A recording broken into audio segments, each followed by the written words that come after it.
sure pause that.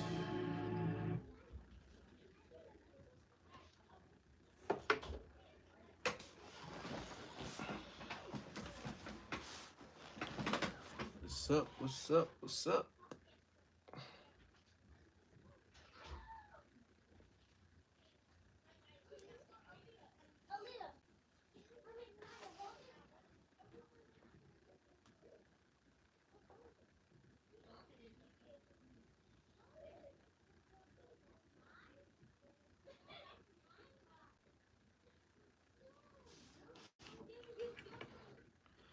Today we listening to the Celestine prophecy. I know I said like every book we done read, I'm like, yeah, this one of my favorite books. But the Celestine prophecy, like, well, that's another favorite. And that's why we listening to these books because these are some of my favorite books that helped change my life, helped mold the way I was thinking, and it helped me to be in a better position. I hear my kids, and they already know they shouldn't be loud. So if I have to exit, it's to cuss their ass out.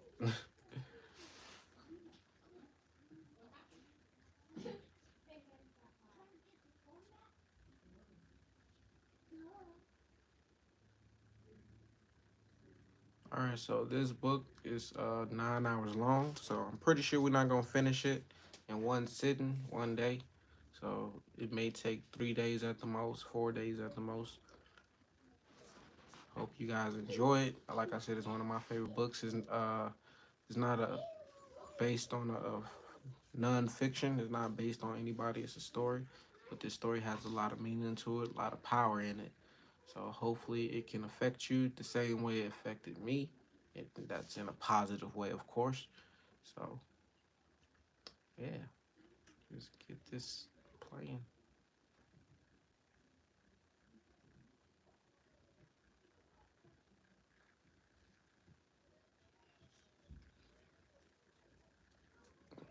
Every time I get on live and I try to play a video, that shit start tripping. I have no clue why is that. I mean, I know why that is. Those negative spirits don't want you to fucking prosper in life. That negative energy.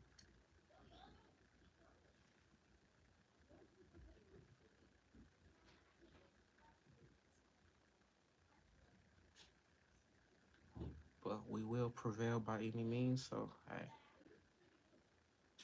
go get your weed. Go get you something to drink, something to eat.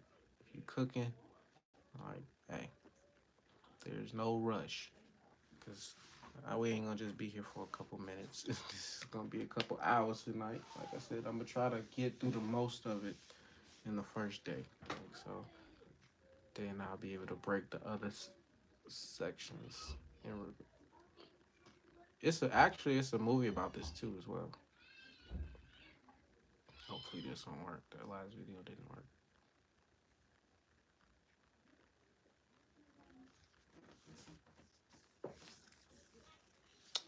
Yo, they all like tripping. All the audiobooks.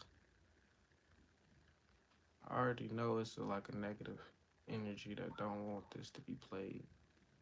But I'm not about to fucking give up because of somebody don't want me to be successful. And this one.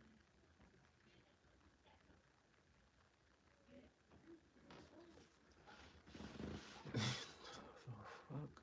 Hold on.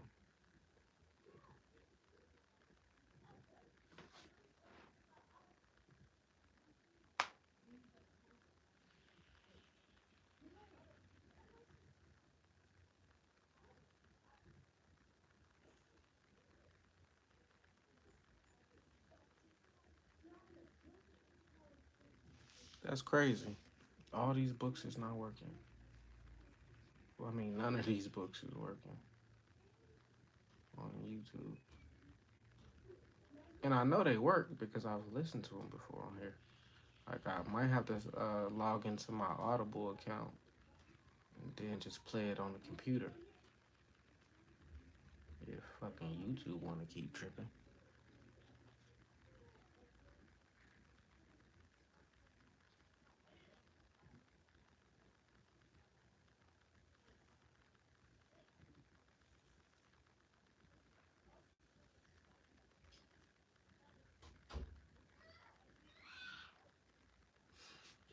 Yeah, I'm about to log into my Audible account and then just fucking try to play the book from there. Cause YouTube right now, like I guess my internet. Every time I hop on live, the same time, the internet start tripping every single time.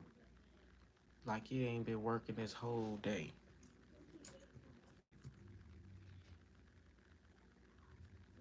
Had no issues. Hold on, y'all.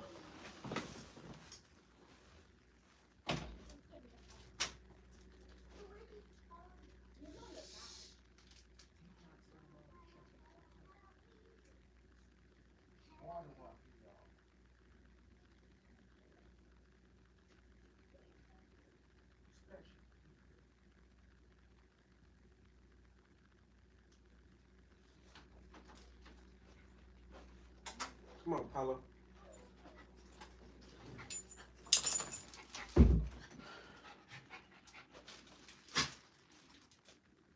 Kids done pop my balloons and shit. I had to just hang them up on the wall. But that's crazy. Like none of my book. I mean, like none of the books on YouTube is working right now for the Celestine prophecy. So I'm a person who likes to read omens and seek omens. So I see this is just somebody who's like got some bad energy. Don't want this book to be played. But fuck what they got going on. Like, we gonna listen to this book tonight.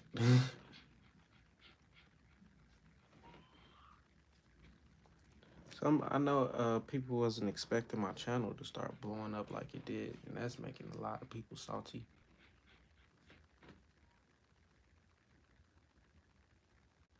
It's making a lot of people salty.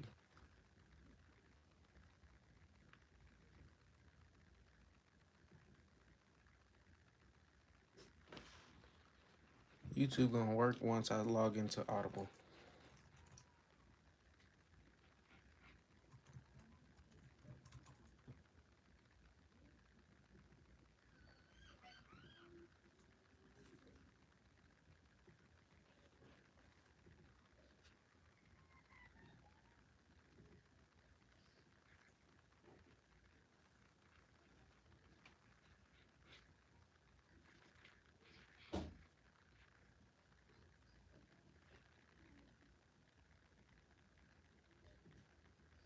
Recorded What Books did I say? Incorporated presents an unabridged Bruh, recording of the Celestine Prophecy. I literally just logged into Audible and y'all heard the book start playing. Like I literally just logged into my Audible account and now this book wants to play. And I just said it was gonna do that.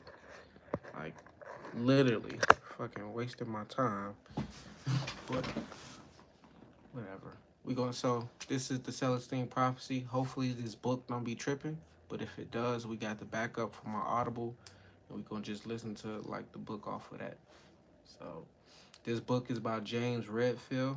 I don't know the year it was written, but it is a good book. It's about signs, synchronicities, energy, all of that. So By James Redfield. Narrated by Tom Steckschulte. This work, copyrighted 1993 by James look, Redfield, is 1993. recorded by arrangement with Time Warner Audiobooks. This recording is copyrighted 1995 by Recorded Books Incorporated. James Redfield opens his story with a quote from the book of Daniel, chapter 12, verses 3 and 4. And those who have insight will shine brightly like the brightness of the expanse of heaven, and those who lead the many to righteousness like the stars forever and ever. But for you, Daniel, conceal these words and seal up the book until the end of time. Many will go back and forth, and knowledge will increase. And now, the Celestine Prophecy. For half a century now, a new consciousness has been entering the human world. A new awareness that can only be called transcendent, spiritual. If you find yourself reading this book, then perhaps you already sense what is happening. already feel it inside. It begins with a heightened perception of the way our lives move forward. We notice those chance events that occur at just the right moment and bring forth just the right individuals to suddenly send our lives in a new and important direction. Perhaps more than any other people in any other time, we intuit higher meaning in these mysterious happenings. We know that life is really about a spiritual unfolding that is personal and enchanting, an unfolding that no science or philosophy or religion has yet fully clarified. And we know something else as well. We know that once we do understand what is happening, how to engage this elusive process and maximize, human society will take a quantum leap into a whole new way of life, one that realizes the best of our tradition and creates a culture that has been the goal of history all along. The following story is offered toward this new understanding. If it touches you, if it crystallizes something that you perceive in life, then pass on what you see to another. For I think our new awareness of the spiritual is expanding in exactly this way, no longer through hype nor fad, but personally, through a kind of positive psychological contagion among people. All that any of us have to do is suspend our doubts and distractions just long enough, and miraculously, this reality can be our own. A critical mass.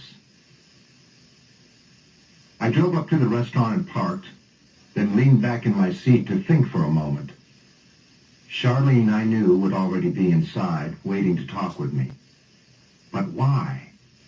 I hadn't heard a word from her in 6 years. Why would she have shown up now, just when I had sequestered myself in the woods for a week? I stepped out of the truck and walked toward the restaurant. Behind me, the last glow of a sunset sank in the west and cast highlights of golden amber across the wet parking lot. Everything had been drenched an hour earlier by a brief thunderstorm, and now the summer evening felt cool and renewed, and because of the fading light, almost surreal. A half moon hung overhead. As I walked, old images of Charlene filled my mind. Was she still beautiful, intense? How would time have changed her? And what was I to think of this manuscript she had mentioned, this ancient artifact found in South America that she couldn't wait to tell me about? I have a 2-hour layover at the airport, she had said on the telephone. Can you meet me for dinner? You're going to love what this manuscript says. It's just your kind of mystery. Manuscript says, my kind of mystery? What did she mean by that?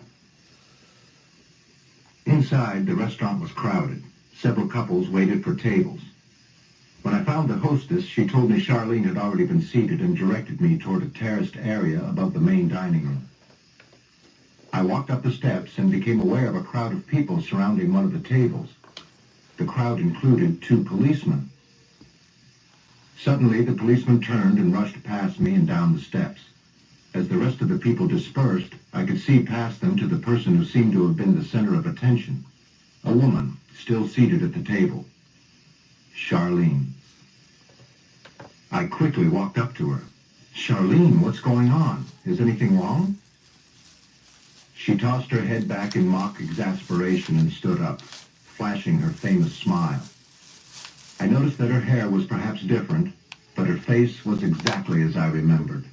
Small, delicate features, wide mouth, huge blue eyes. You wouldn't believe it, she said, pulling me into a friendly hug. I went to the restroom a few minutes ago, and while I was gone, someone stole my briefcase. What was in it? Nothing of importance, just some books and magazines I was taking along for the trip. It's crazy. The people at the other tables told me someone just walked in, picked it up, and walked out. They gave the police a description, and the officer said they would search the area. Maybe I should help them look. No, let's forget about it. I don't have much time, and I want to talk with you. I nodded, and Charlene suggested we sit down. A waiter approached, so we looked over the menu and gave him our order. Afterward, we spent 10 or 15 minutes chatting in general. I tried to underplay my self-imposed isolation, but Charlene picked up on my vagueness. She leaned over and gave me that smile again. "So, what's really going on with you?" she asked. I looked at her eyes, at the intense way she was looking at me. "You want the whole story immediately, don't you?" "Always," she said. "Well, the truth is, I'm taking some time for myself right now and staying at the lake. I've been working hard, and I'm thinking about changing directions in my life." "I remember you talking about that lake. I thought you and your sister had to sell it." "Not yet, but the problem is property taxes. Because the land is so close to the city, the taxes keep increasing." She nodded. "So, what are you going to do next?" "I don't know yet. Something different." She gave me an intriguing look. "Sounds as if you're as restless as everyone else." "I suppose," I said. "Why do you ask?" "It's in the manuscript." There was silence as I returned her gaze. "Tell me about this manuscript," I said. She leaned back in her chair as if to gather her thoughts, then looked me in the eye again. "I mentioned on the phone, I think, that I left the newspaper several years ago and joined a research firm that investigates cultural and demographic changes for the UN. My last assignment was in Peru. While I was there completing some research at the University of Lima, I kept hearing rumors about an old manuscript that had been discovered. Only no one could give me any of the details, not even at the departments of archaeology and anthropology. And when I contacted the government about it, they denied any knowledge whatsoever. One person told me that the government was actually working to suppress this document for some reason. Although again, he had no direct knowledge. "You know me," she continued. "I'm curious. When my assignment was over, I decided to stay around for a couple of days to see what I could find out. At first, every lead I pursued turned out to be another dead end. But then, while I was eating lunch in a cafe outside of Lima, I noticed a priest watching me. After a few minutes, he walked over and admitted that he had heard me inquiring about the manuscript early in the day. He wouldn't reveal his name, but he agreed to answer all my questions."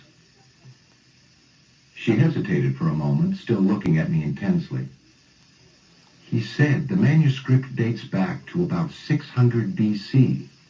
It predicts a massive transformation in human society." "Beginning when?" I asked. "In the last decades of the 20th century." "Now?" "Yes, now." "What kind of transformation is it supposed to be?" I asked. She looked embarrassed for a moment, then with force said, "The priest told me it's a kind of renaissance in consciousness, occurring very slowly. It's not religious in nature, but it is spiritual. We're discovering something new about human life on this planet, about what our existence means, and according to the priest, this knowledge will alter human culture dramatically." She paused again and added, "The priest told me the manuscript is divided into segments, or chapters, each devoted to a particular insight into life. The manuscript predicts that in this time period, human beings will begin to grasp these insights sequentially, one insight, then another, as we move from where we are now to a completely spiritual culture on Earth." I shook my head and raised an eyebrow cynically. "Do you really believe all this?" "Well," she said, "I think—" "Look around," I interrupted, pointing at the crowd sitting in the room below us. "This is the real world. Do you see anything changing out there?" Just as I said that, an angry remark erupted from a table near the far wall, a remark I couldn't understand, but which was loud enough to hush the entire room. At first I thought the disturbance was another robbery, but then I realized it was only an argument. A woman appearing to be in her 30s was standing up and staring indignantly at a man seated across from her. "No," she yelled. "The problem is that this relationship is not happening the way I want it. Do you understand? It's not happening." She composed herself, tossed her napkin on the table, and walked out. Charlene and I stared at each other, shocked that the outburst had occurred at the very moment we were discussing the people below us. Finally, Charlene nodded toward the table where the man remained alone and said, "It's the real world that's changing." "How?" I asked, still off balance. "The transformation is beginning with the first insight. And according to the priest, this insight always surfaces unconsciously at first as a profound sense of restlessness." "Restlessness?" "Yes." "What are we looking for?" "That's just it. At first we aren't sure. According to the manuscript, we're beginning to glimpse an alternative kind of experience. Moments in our lives that feel different somehow, more intense and inspiring. But we don't know what this experience is or how to make it last. And when it ends, we're left feeling dissatisfied and restless with a life that seems ordinary again." "You think this restlessness was behind the woman's anger?" "Yes. She's just like the rest of us. We're all looking for more fulfillment in our lives, and we won't put up with anything that seems to bring us down. This restless searching is what's behind the me-first attitude that has characterized recent decades, and it's affecting everyone, from Wall Street to street gangs." She looked directly at me. "And when it comes to relationships, we're so demanding that we're making them near impossible." Her remark brought back the memory of my last two relationships. Both had begun intensely, and both within a year had failed. When I focused on Charlene again, she was waiting patiently. "What exactly are we doing to our romantic relationships?" I asked. "I talked with the priest a long time about this," she replied. "He said that when both partners in a relationship are overly demanding, when each expects the other to live in his or her world, to always be there, to join in his or her chosen activities, an ego battle inevitably develops." What she said struck home. My last two relationships had indeed degenerated into power struggles. In both situations, we had found ourselves in a conflict of agendas. The pace had been too fast. We had too little time to coordinate our different ideas about what to do, where to go, what interests to pursue. In the end, the issue of who would lead, who would determine the direction for the day, had become an irresolvable difficulty. "Because of this control battle," Charlene continued, "the manuscript says we will find it very difficult to stay with the same person for any length of time." "That doesn't seem very spiritual," I said. "That's exactly what I told the priest," she replied. He said to remember that while most of society's recent ills can be traced to this restlessness and searching, this problem is temporary and will come to an end. We're finally becoming conscious of what we're actually looking for, of what this other, more fulfilling experience really is. When we grasp it fully, we'll have attained the first insight." Our dinner arrived, so we paused for several minutes as the waiter poured more wine and to taste each other's food. When she reached across the table to take a bite of salmon from my plate, Charlene wrinkled her nose and giggled. I realized how easy it was to be with her. "Okay," I said. "What is this experience we're looking for? What is the first insight?" She hesitated as though unsure how to begin. "This is hard to explain," she said, "but the priest put it this way. He said the first insight occurs when we become conscious of the coincidences in our lives." She leaned toward me. "Have you ever had a hunch or intuition concerning something you wanted to do, some course you wanted to take in your life, and wondered how it might happen?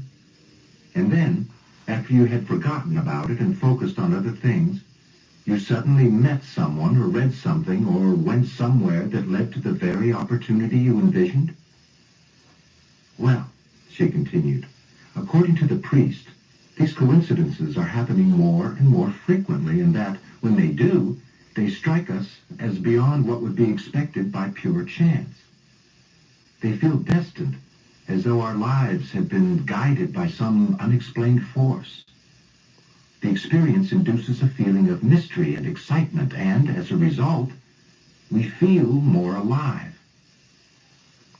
The priest told me that this is the experience that we've glimpsed and that we're now trying to manifest all the time. More people every day are convinced that this mysterious movement is real and that it means something, that something else is going on beneath everyday life. This awareness is the first insight. She looked at me expectantly, but I said nothing. Don't you see? She asked. The first insight is a reconsideration of the inherent mystery that surrounds our individual lives on this planet. We are experiencing these mysterious coincidences, and even though we don't understand them yet, we know they are real. We are sensing again, as in childhood, that there is another side of life that we have yet to discover, some other process operating behind the scenes. Charlene was leaning further toward me, gesturing with her hands as she spoke.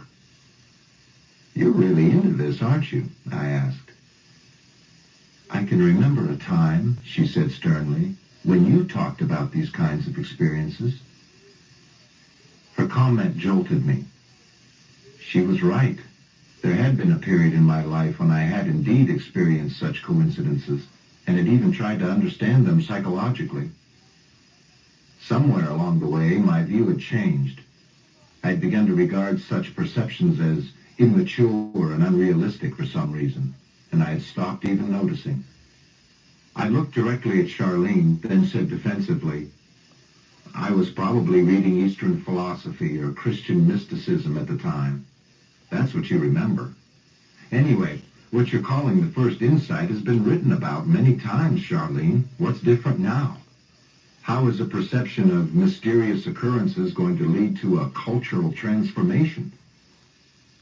Charlene looked down at the table for an instant, and then back at me.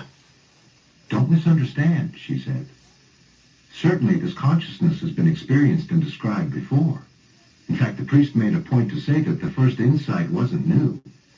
He said individuals have been aware of these unexplained coincidences throughout history, that this has been the perception behind many great attempts at philosophy and religion. But the difference now lies in the numbers. According to the priest, the transformation is occurring now because of the number of individuals having this awareness all at the same time. What did he mean exactly? I asked. He told me the manuscript says the number of people who are conscious of such coincidences would begin to grow dramatically in the 6th decade of the 20th century. He said that this growth would continue until sometime near the beginning of the following century, when we would reach a specific level of such individuals, a level I think of as a critical mass. The manuscript predicts, she went on, that once we reach this critical mass, the entire culture will begin to take these coincidental experiences seriously. We will wonder, en masse, what mysterious process underlies human life on this planet. And it will be this question, asked at the same time by enough people, that will allow the other insights to also come into consciousness. Because according to the manuscript, when a sufficient number of individuals seriously question what's going on in life, we will begin to find out. The other insights will be revealed, one after the other. She paused to take a bite of food. And when we grasp the other insights, I asked, then the culture will shift? That's what the priest told me, she said. I looked at her for a moment, contemplating the idea of a critical mass, then said, you know, all this sounds awfully sophisticated for a manuscript written in 600 BC. I know, she replied. I raised the question myself. But the priest assured me that the scholars who first translated the manuscript were absolutely convinced of its authenticity, mainly because it was written in Aramaic. So what it's saying, like, shit, everybody is meant to wake up. Like, literally, everybody is meant to have a spiritual awakening, become conscious, white, black, it don't matter what race you are. Everybody is meant to have this type of awakening. And when that happens, then the world is going to shift to where negativity ain't so prevalent. Drama ain't so cool. Like tea and all that shit is like we gonna start to look at it as a majority of the world. Like, hey, that ain't cool no more. Like even worshiping celebrities as idols and shit. All of that is gonna go out the window once everybody start waking up. This book was written in 1993, and what they're saying like is it's a fantasy book, but I'm pretty sure it's kind of based off like real authenticity throughout history.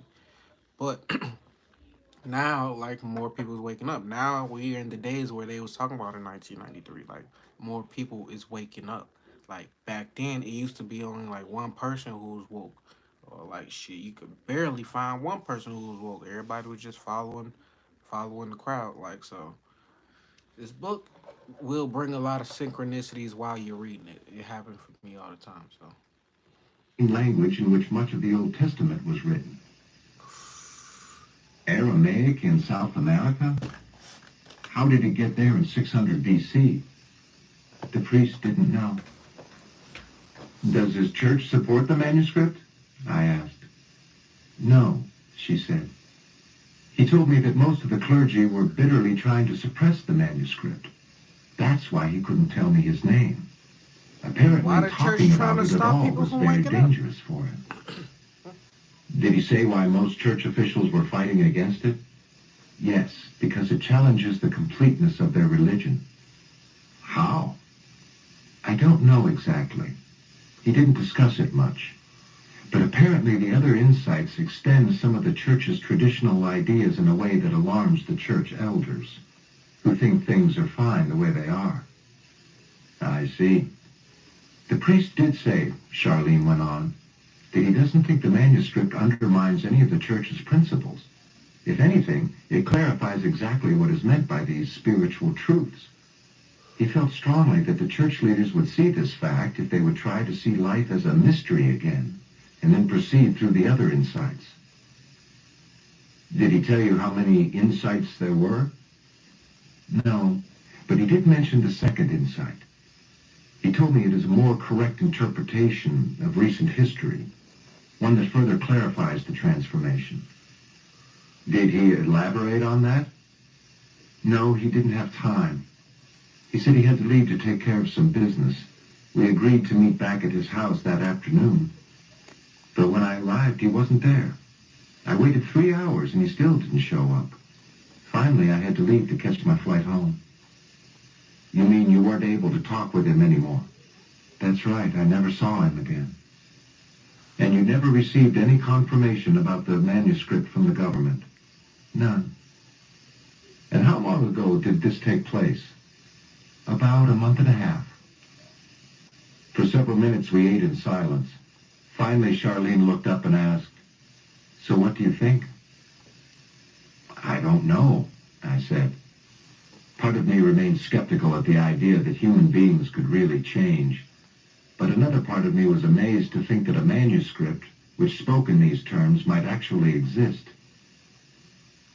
Did he show you a copy or anything? I asked. No, all I have are my notes. Again we were silent. You know, she said, I had thought you would be really excited by these ideas. I looked at her. I guess I need some proof that what this manuscript says is true. She smiled broadly again. What? I asked. That's exactly what I said, too. To whom? The priest? Yes. What did he say?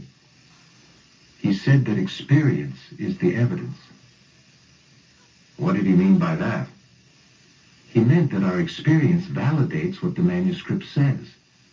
When we truly reflect on how we feel inside, on how our lives are proceeding at this point in history, we can see that the ideas in the manuscript make sense, that they ring true. She hesitated. Does it make sense to you? I thought for a moment. Does it make sense? Is everyone as restless as me? And if so, does our restlessness result from the simple insight, the simple awareness built up for 30 years, that there is really more to life than we know? More that we can experience? I'm not sure, I finally said. I guess I need some time to think about it. I walked out to the garden beside the restaurant and stood behind a cedar bench facing the fountain. To my right, I could see the pulsating lights at the airport and hear the roaring engines of a jet ready for takeoff. "What beautiful flowers," Charlene said from behind me. I turned to see her walking toward me along the walkway, admiring the rows of petunias and begonias which bordered the sitting area. She stood beside me and I put my arm around her. Memories flooded my mind. Years ago, when we had both lived in Charlottesville, Virginia, we had spent regular evenings together, talking. Most of our discussions were about academic theories and psychological growth. We had both been fascinated by the conversations and by each other.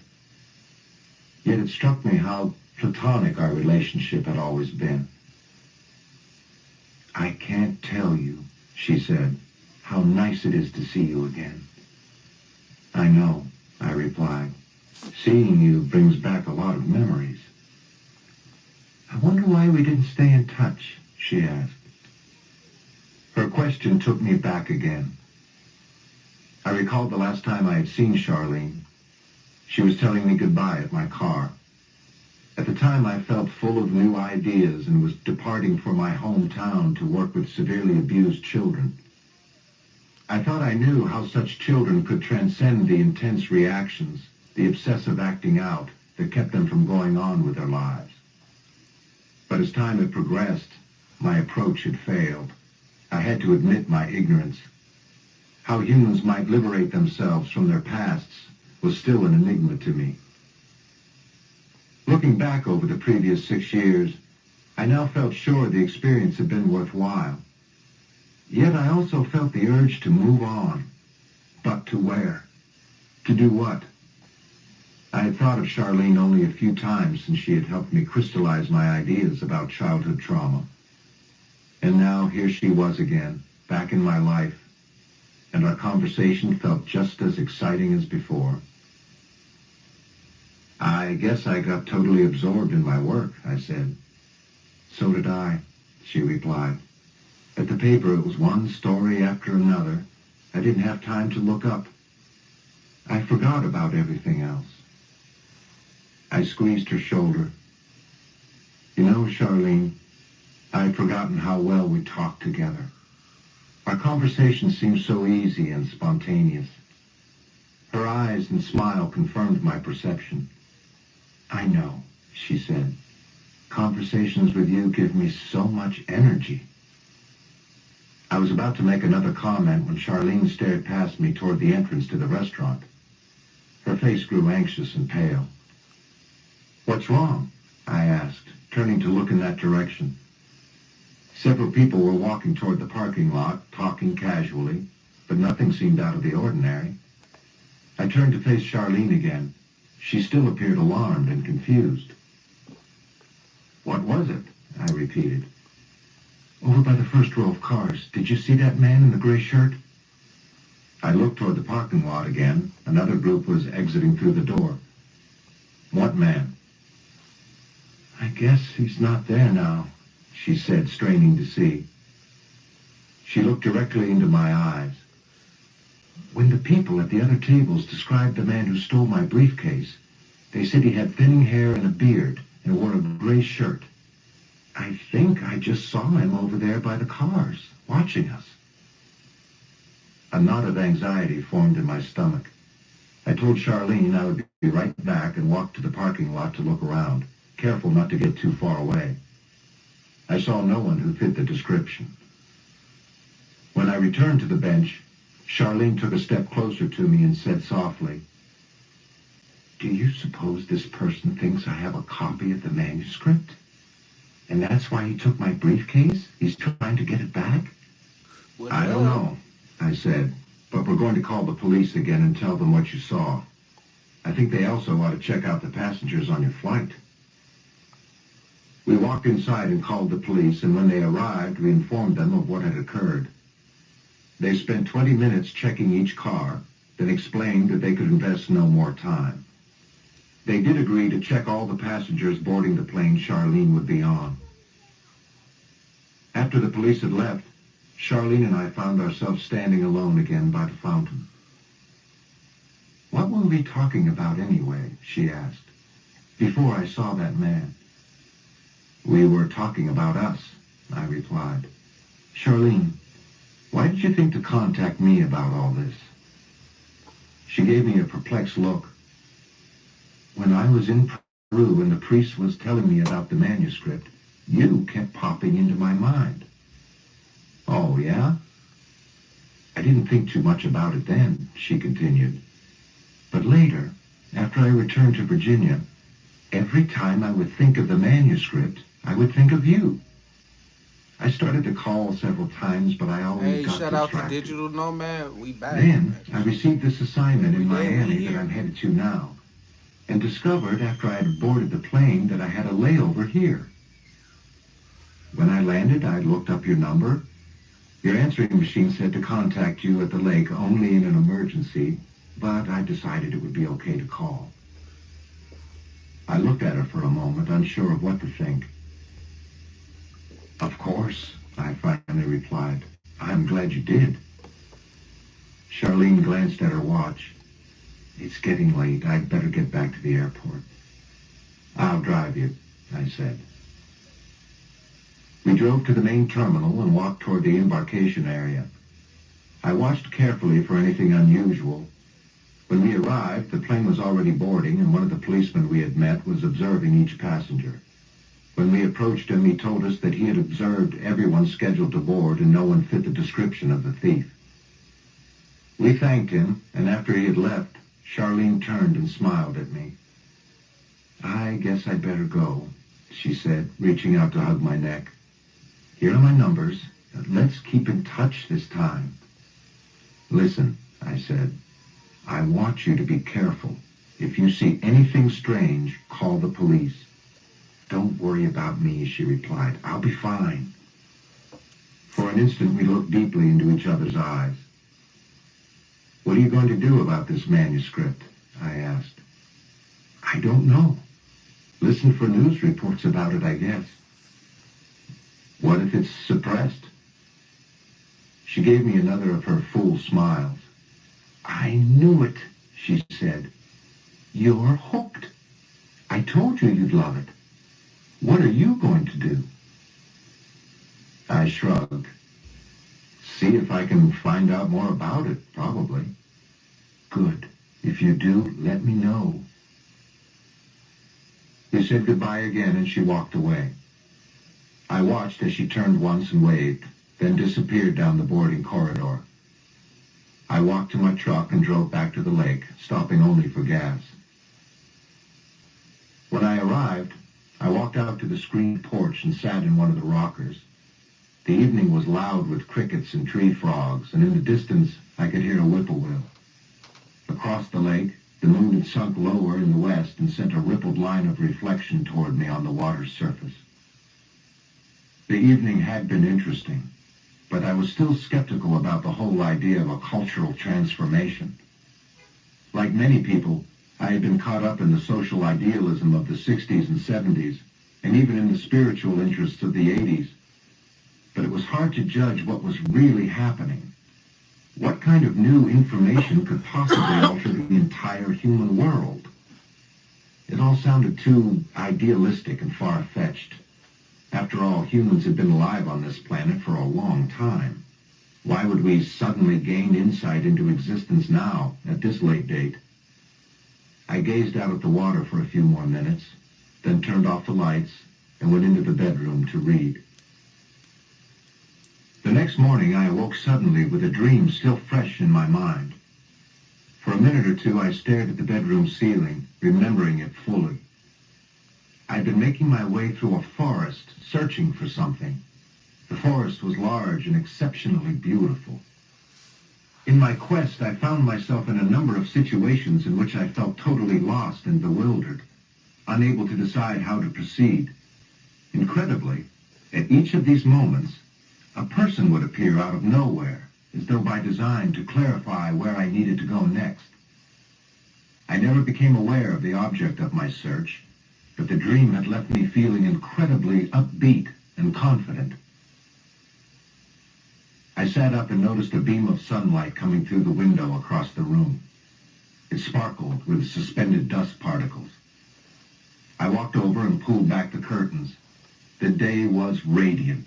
Blue sky, bright sunshine. A stiff breeze gently rocked the trees. The lake would be rippled and glistening this time of day, and the wind chilly against a swimmer's wet skin. I walked outside and dove in. I surfaced and swam out to the middle of the lake, turning on my back to look at the familiar mountains. The lake rested in a deep valley where 3 mountain ridges converged, a perfect lake site discovered by my grandfather in his youth. It had now been 100 years since he had first walked these ridges, a child explorer, a prodigy, growing up in a world that was still wild with cougar and boar and Creek Indians that lived in primitive cabins up on the North Ridge. He had sworn at the time that one day he would live in this perfect valley with its massive old trees and 7 springs, and finally he had. Later to build a lake and a cabin and to take countless walks with a young grandson. I never quite understood my grandfather's fascination with this valley, but I had always tried to preserve the land, even when civilization encroached, then surrounded. Girl, he like. From the middle of the lake, I could see a particular rock outcropping near the crest of the North Ridge. She went back to her hometown. She had to catch a plane, like, so she was only able to meet for him for like a couple hours when they was talking. So she got him hooked on what she was talking about, like basically like spirituality shit. So they gonna meet back up in the movie. I mean, I said the movie in the book though, like, cause it's gonna get way faster. Like this, I mean, it's a kind of a slow book because it's 9 hours, of course. But overall, like, it's a good like adventure book. Like, and some epiphanies gonna be popping up too. Like, you're gonna be thinking of some shit that pop up in your head, like, damn, what the fuck? Well, there's gonna be some coincidences that happen while you listening to this book. I'm 100% sure. The day before, in the tradition of my grandfather, I had climbed to that overhang, trying to find some peace in the Shout out to view and in the dancers smells tonight. and in Hey, the way the wind popping up whirled in again the tonight. treetops. Hey, back again. And as I had sat up there, surveying the lake and the dense foliage in the valley below, I had slowly felt better, as if the energy and the perspective were dissolving some. My wife was like, "Is you gonna have an off day?" I'm like, "Off day? We gotta do this every day." Like, this is because I'm on YouTube every day already by watching videos or whatever. I'm on YouTube. I spend most of my day on YouTube. So I'm like, now I'm making it my job to like get monetized. So the best and the quickest way to do it is hop on this live.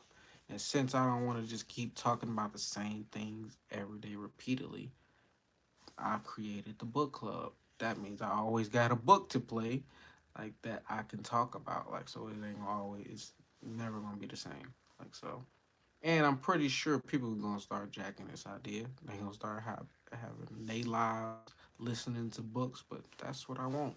Like, cause I'm pretty sure we ain't gonna all be listening to the same book. Some people gonna be listening to fantasy books. Some people gonna be listening to romantic books. Like, so it's millions of books out there. So it really don't matter as long as I'm the books that I'm playing.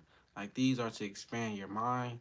These are to help you grow, help you think better. Like, that's what this shit is for. Like, so even if it's a fantasy book like the Celestine Prophecy, you gonna learn something from it, and it ain't like you just always being taught something.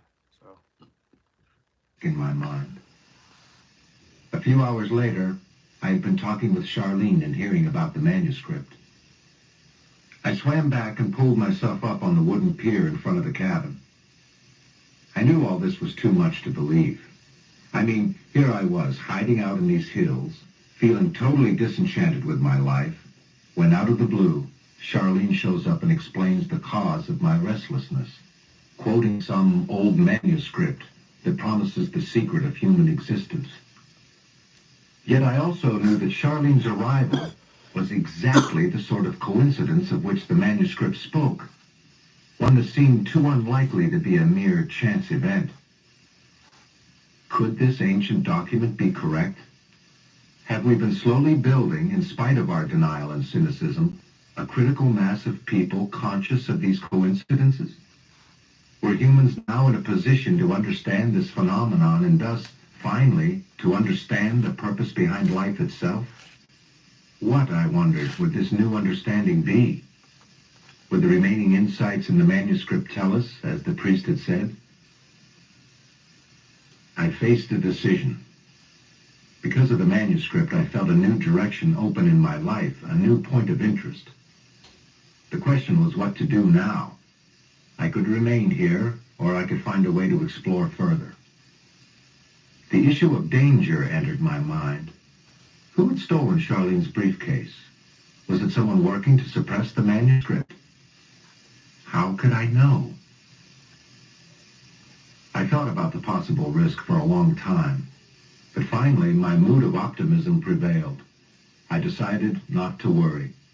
I would be careful and go slowly. I walked inside and called the travel agency with the largest ad in the Yellow Pages. The agent with whom I spoke said he could indeed arrange a trip to Peru. In fact, by chance, there was a cancellation I could fill. A flight with reservations already confirmed at a hotel in Lima. I could have the whole package at a discount, he said, if I could leave in 3 hours. 3 hours? The longer now. After a frenzy of packing and a wild ride on the freeway, I arrived at the airport with just enough time to pick up my ticket and board the flight for Peru. As I walked into the plane's tail section and sat down in a window seat, fatigue swept over me. I thought about a nap, but when I stretched out and closed my eyes, The current theme in the books we've been listening to like these past few days is if you walk out on faith, if you step out on faith, if you work towards your goal and your dream, the universe is gonna conspire to give you like it's gonna work. Everything is gonna work in your favor. Like so, I know that to be true because I've stepped out on faith and like just started following my dream. And then shit just started magically happening. So I'm like, oh, let me just keep doing this. May I never like forget these omens, these signs that I'm getting at 30 years old. Like I don't want to be 60 and like I done gave up on my dreams type stuff. Like, cause I know it's working. Like, even though I'm not a multi-millionaire yet, like I know I'm still gonna get there. Like, and I know my business is gonna get there. I know my podcast is gonna be monetized. Like everything I know that's not here today, but I want it to happen. That's what I'm working towards. So, only thing that's gonna stop me is death. Like, and really, that's not gonna stop me. And then I'm gonna be free. Like, I keep telling people, like, y'all need to stop being afraid of death. That is the best thing that can happen for a person. I found I couldn't relax. I suddenly felt nervous and ambivalent about the trip. Was it crazy to depart with no preparation? Where would I go in Peru? To whom would I talk? The confidence I had experienced at the lake was quickly fading back into skepticism. Both the first insight and the idea of a cultural transformation again seemed fanciful and unrealistic. And as I thought about it, the concept of a second insight seemed just as unlikely. How could a new historical perspective institute our perception of these coincidences and keep them conscious in the public mind? I stretched out further and took a deep breath. Maybe it would be a useless trip, I concluded. Just a quick run to Peru and back. A waste of money, perhaps, but no real harm done. The plane jerked forward and taxied out to the runway. I closed my eyes and felt a mild dizziness as the big jet reached the critical speed and lifted into a thick cloud cover. When we reached cruising altitude, I finally relaxed and drifted into sleep. 30 or 40 minutes later, a stretch of turbulence woke me up and I decided to go to the restroom. As I made my way through the lounge area, I noticed a tall man with round glasses standing near the window talking to a flight attendant. He glanced at me briefly, then continued speaking. He had dark brown hair and appeared to be about 45 years old. For an instant, I thought I recognized him, but after looking at his features closely, I concluded he was no one I knew. As I walked past, I could hear part of the conversation. "Thanks, anyway," the man said. "I just thought since you travel to Peru so often that perhaps you had heard something about the manuscript." He turned away and walked toward the front of the plane. I was dumbstruck. Was he speaking of the same manuscript? I walked into the restroom and tried to decide what to do. Part of me wanted to forget about it. Probably he was talking about something else, some other book. I returned to my seat and closed my eyes again, content to write off the incident. Glad I didn't have to ask the man what he meant. But as I sat there, I thought about the excitement I had felt at the lake. What if this man actually had information about the manuscript? What might happen then? If I didn't inquire, I would never know. Follow those hunches every time. I wavered several more times in my mind, and finally stood up and walked toward the front of the plane, finding him about midway up the aisle. Directly behind him was an empty seat. I walked back and told an attendant I wanted to move, then gathered my things and took the seat. After a few minutes, I tapped him on the shoulder. "Excuse me," I said. "I heard you mention a manuscript. Were you speaking of the one found in Peru?" He looked surprised, then cautious. "Yes, I was," he said tentatively. This ends side 1 of cassette 1. Please turn the cassette over and start side 2 at the same point. It's real, some real I 90s introduced shit. myself and explained that a friend had been in Peru recently and had informed me of the manuscript's existence. He visibly relaxed and introduced himself as Wayne Dobson, an assistant professor of history from New York University. As we spoke, I noticed a look of irritation coming from the gentleman sitting next to me. He had leaned back in his seat and was attempting to sleep. "Have you seen the manuscript?" I asked the professor. "Parts of it," he said. "Have you?" "No, but my friend told me about the first insight." The man beside me changed his position. Dobson looked his way. "Excuse me, sir, I know we're disturbing you. Would it be too much trouble for you to exchange seats with me?" "No," the man said. "That would be preferable." We all stepped into the aisle, and then I slid back into the window seat, and Dobson sat beside me. "Tell me what you heard concerning the first insight," Dobson said. I paused for a moment, trying to sum up in my mind what I understood. "I guess the first insight is an awareness of the mysterious occurrences that change one's life, the feeling that some other process is operating." I felt absurd as I said it. Dobson picked up on my discomfort. "What do you think of that insight?" he asked. "I don't know," I said. "It doesn't quite fit with our modern-day common sense, does it? Wouldn't you feel better dismissing the whole idea and getting back to thinking about practical matters?" I laughed and nodded affirmatively. "Well, that's everyone's tendency. Even though we occasionally have the clear insight that something more is going on in life, our habitual way of thinking is to consider such ideas unknowable, and then to shrug off the awareness altogether. That's why the I'm the second opposite. insight is necessary. Once we see the historical background to our awareness, When those such coincidences start happening in my life, I'm like, I ain't just brush it off. I just start like trying to figure out like what it was, and then like coming across the book, the Celestine prophecy, like it just gave me my answer. Like every time I have a question, I'll ask myself, and I'll forget about it, just like the book said, and then eventually that answer will come to me. So I'm pretty sure it happened to y'all too. Like I don't know if y'all notice it a lot, but yeah, it happens with me often. it seems more valid. I nodded.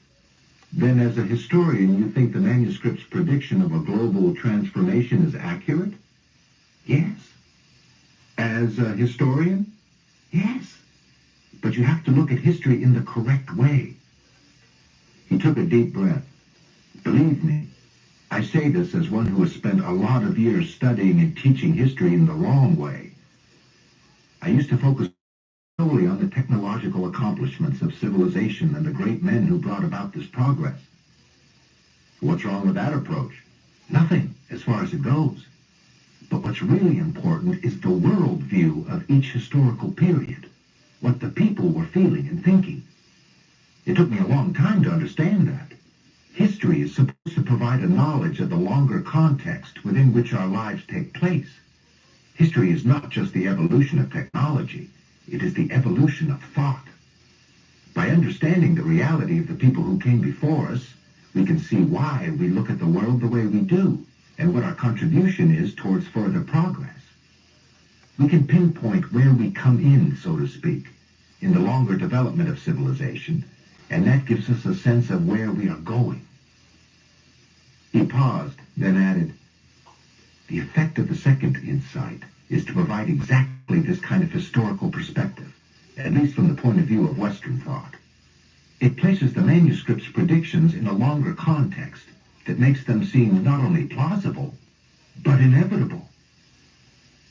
I asked Dobson how many insights he had seen, and he told me only the first two. He had found them, he said, after a rumor about the manuscript prompted a short trip.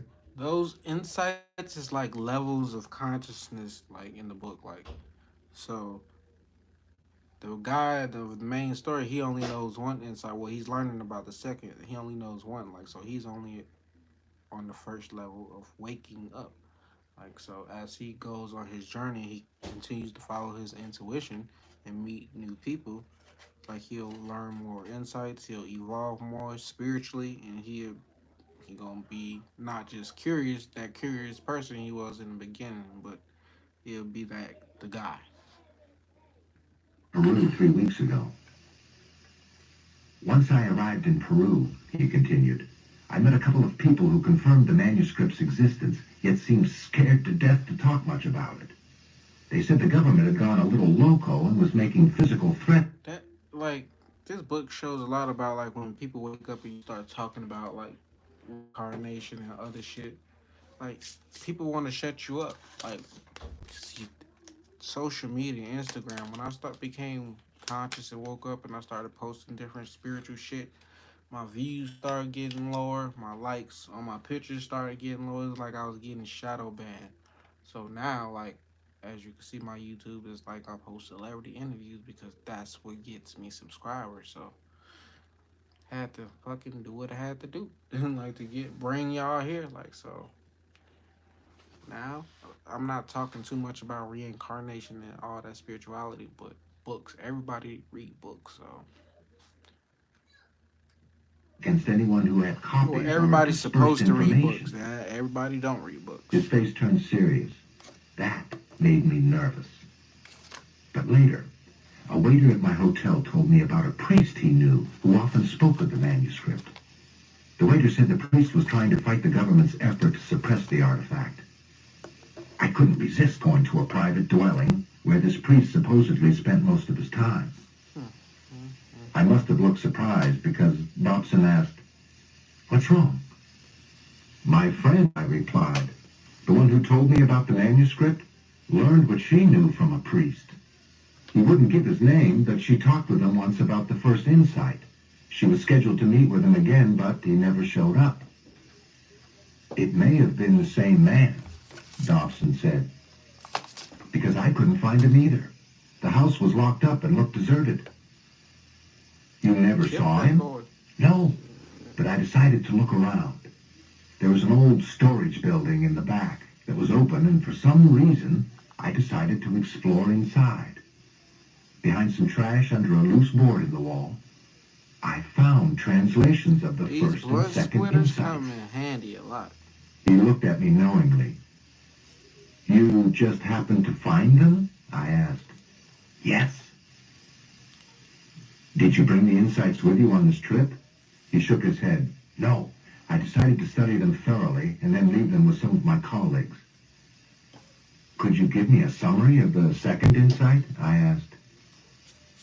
There was a long pause. Then Dobson smiled and nodded. I guess that's why we're here. The second insight, he said, puts our current awareness into a longer historical perspective. After all, when the decade of the 90s is over, we'll be finishing up not only the 20th century, but a 1,000-year period of history as well. We'll be completing the entire second millennium. Before we in the West can understand where we are and what is going to occur next, we must understand what has really been happening during this current 1,000-year period. What does the manuscript say exactly? I asked. It says that at the close of the second millennium, that's now, we will be able to see the entire period of history as a whole, and we will identify a particular preoccupation that developed during the later half of this millennium, in what has been called the modern age. Our awareness of the coincidences today represents a kind of awakening from this preoccupation. What's the preoccupation? I asked. He gave me a mischievous half smile. Are you ready to relive the millennium? Sure. If y'all get any epiphanies while listening to this book, make sure you comment them down, like what you learning as well. That does help with other people who comes and like read the comments, so they won't be lost. Tell me about it. It's not enough for me to tell you about it. Remember what I said before. To understand history, you must grasp how your everyday view of the world developed, how it was created by the reality of the people who lived before you. It took 1,000 years to evolve the modern way of looking at things, and to really understand where we are today, you must take yourself back to the year 1000, and then move forward through the entire millennium, experientially, as though you actually lived through the whole period yourself in a single lifetime. How do I do that? I'll guide you through it. I hesitated for a moment, glancing out the window at the land formations far below. Time was already beginning to feel different. I'll try, I said finally. Okay, he replied. Imagine yourself being alive in the year 1000, in what we have called the Middle Ages. The first thing you must understand is that the reality of this time is being defined by the powerful churchmen of the Christian church. Because of their position, these men hold great influence over the minds of the populace. And the world these churchmen describe as real is, above all, spiritual. They are creating a reality which places their idea about God's plan for mankind at the very center of life. Visualize this, he continued. You find yourself in the class of your father, essentially peasant or aristocrat, and you know that you will always be confined to this class.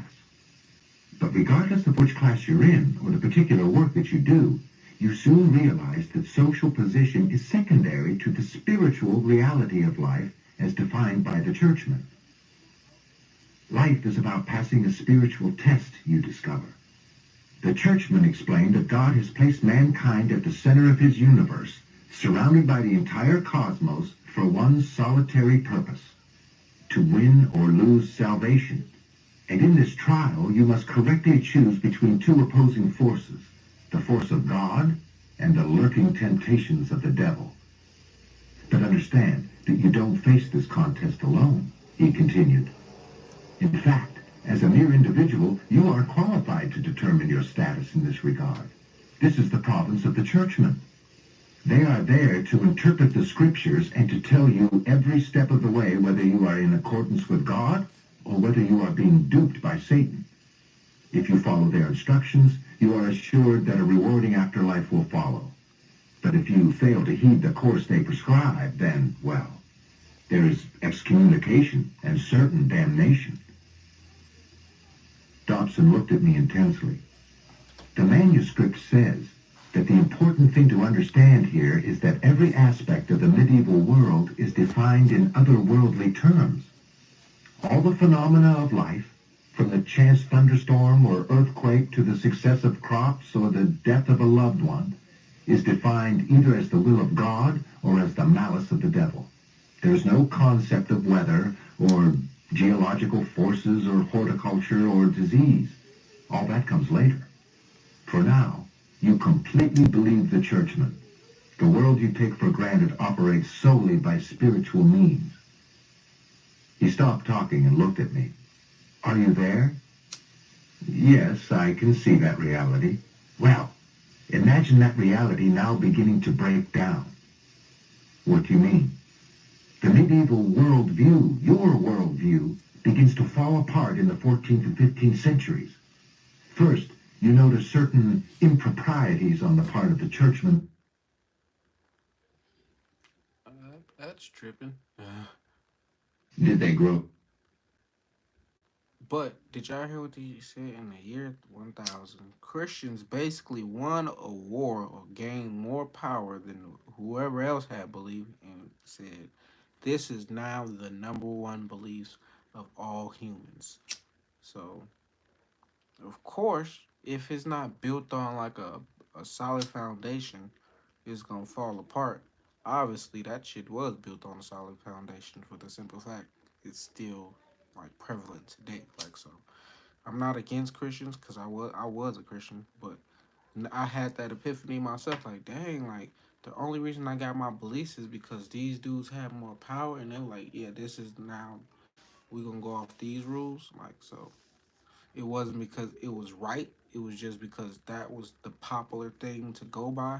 Like, so I'm not a person who likes to go by what the crowd go. I don't follow the crowd. That's why I'm doing something different. Ain't nobody else on YouTube listening to books. Like, there's some fucking new shit. I'm starting a new wave. Like, so it's gonna come with its obstacles. It's gonna come with people hating. It's gonna come with trolls. Like, but I understand that. Like, and I'm prepared, so I ain't tripping. Stronger by significant amounts, and they also grew faster. That's incredible. Yes, it is. Her voice trailed off as she watched an older man, appearing to be in his 60s, walk toward us. The gentleman approaching is a micronutritionist, she said discreetly. He came down here about a year ago for the first time and immediately took a leave of absence from Washington State University. His name is Professor Haynes. He's done some great studies. As he arrived, I was introduced. He was a strongly built man with black hair, gray streaks at the temples. After some prodding from Marjorie, the professor began to summarize his research. He was most interested, he told me, in the functioning of the body's organs as measured by highly sensitive blood tests, especially as this functioning related to the quality of food eaten.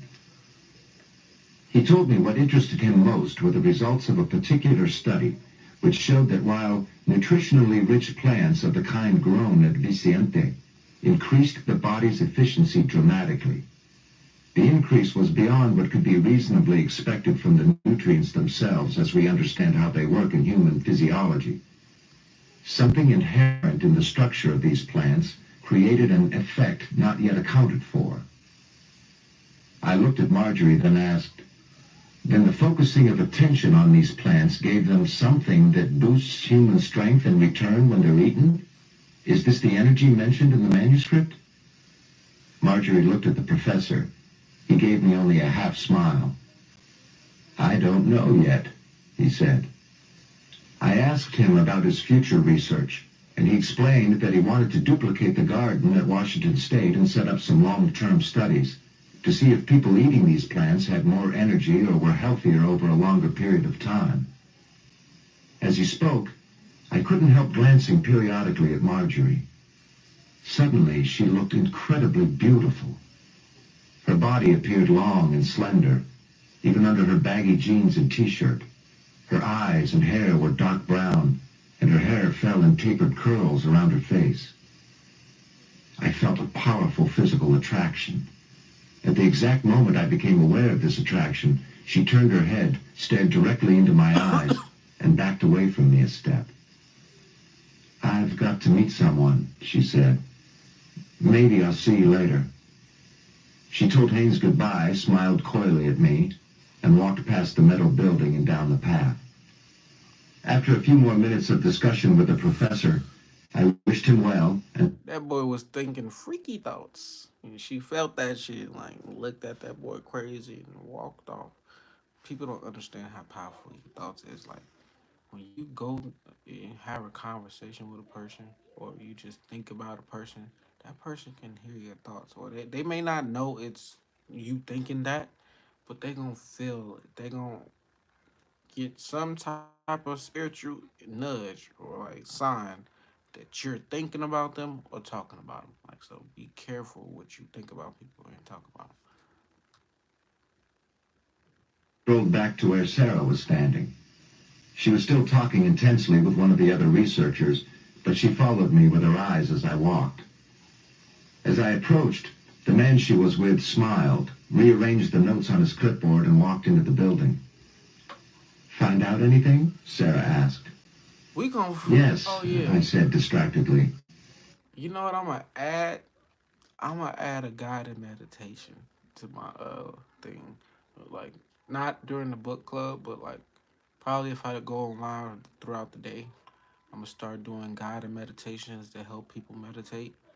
Like so, and we just gonna it's gonna be the same thing like listening to a book, except we're gonna be listening to a meditation, and I won't be interrupting because I'm gonna be uh doing the same thing. Like so, that just popped up in my head, so that's just another idea that I need to write down. But I ain't gonna forget that one, like shit, because I be meditating all the time. Like so, like I think that'll be dope. Like so, and plus people always want to know like, how do I meditate? And I'm like, it's easy. Like if you just click on YouTube and go to guided meditation, it'll take you from there. Like, but some people, I don't know. You can take a horse to the lake, but you can't make them drink. Sounds like these folks are doing some interesting things. I was looking at the ground when she said, "Where did Marjorie go?" As I glanced up, I could see she had an amused look on her face. She said she had to meet someone. Uh, Did you turn her off? you definitely She want to do that. asked, smiling now. I laughed. I guess I did, Thanks. So we but I definitely didn't gonna do say a that. thing. You didn't have to, she I said. don't know when we're gonna start that, but Marjorie we're could gonna detect a start it change in soon. your field. It was pretty obvious. I could see it all the way over here. A change in my what? In the energy field around your body. Most of us have learned to see them, at least in certain light. When a person has sexual thoughts, the person's energy I field sort caught of that nigga. swirls about and actually propels out toward the person who's the object Call of the his ass attraction. out. This struck me as totally fantastic. But before I could comment, we were distracted by several people coming out of the metal building. Time now for That's the why you energy gotta keep them projections, thoughts pure. Sarah said. You'll want to see this. Like that's why you definitely gotta keep your thoughts pure at all times because you never know like who picking up on your energy. You never know who watching you, paying attention to you. Like so, me, I used to have an issue like any female I met that looked good to me, like I was trying to get on, like or I was at least having sexual thoughts. Now it don't matter what you look like. I'm not gonna think like that. Like I'm more focused, more positive minded. Like I can control that. Like it ain't even nothing to control no more. It don't. It was like once I passed that test, that spiritual test of lust and temptation, like that doesn't affect me no more. It don't phase me. So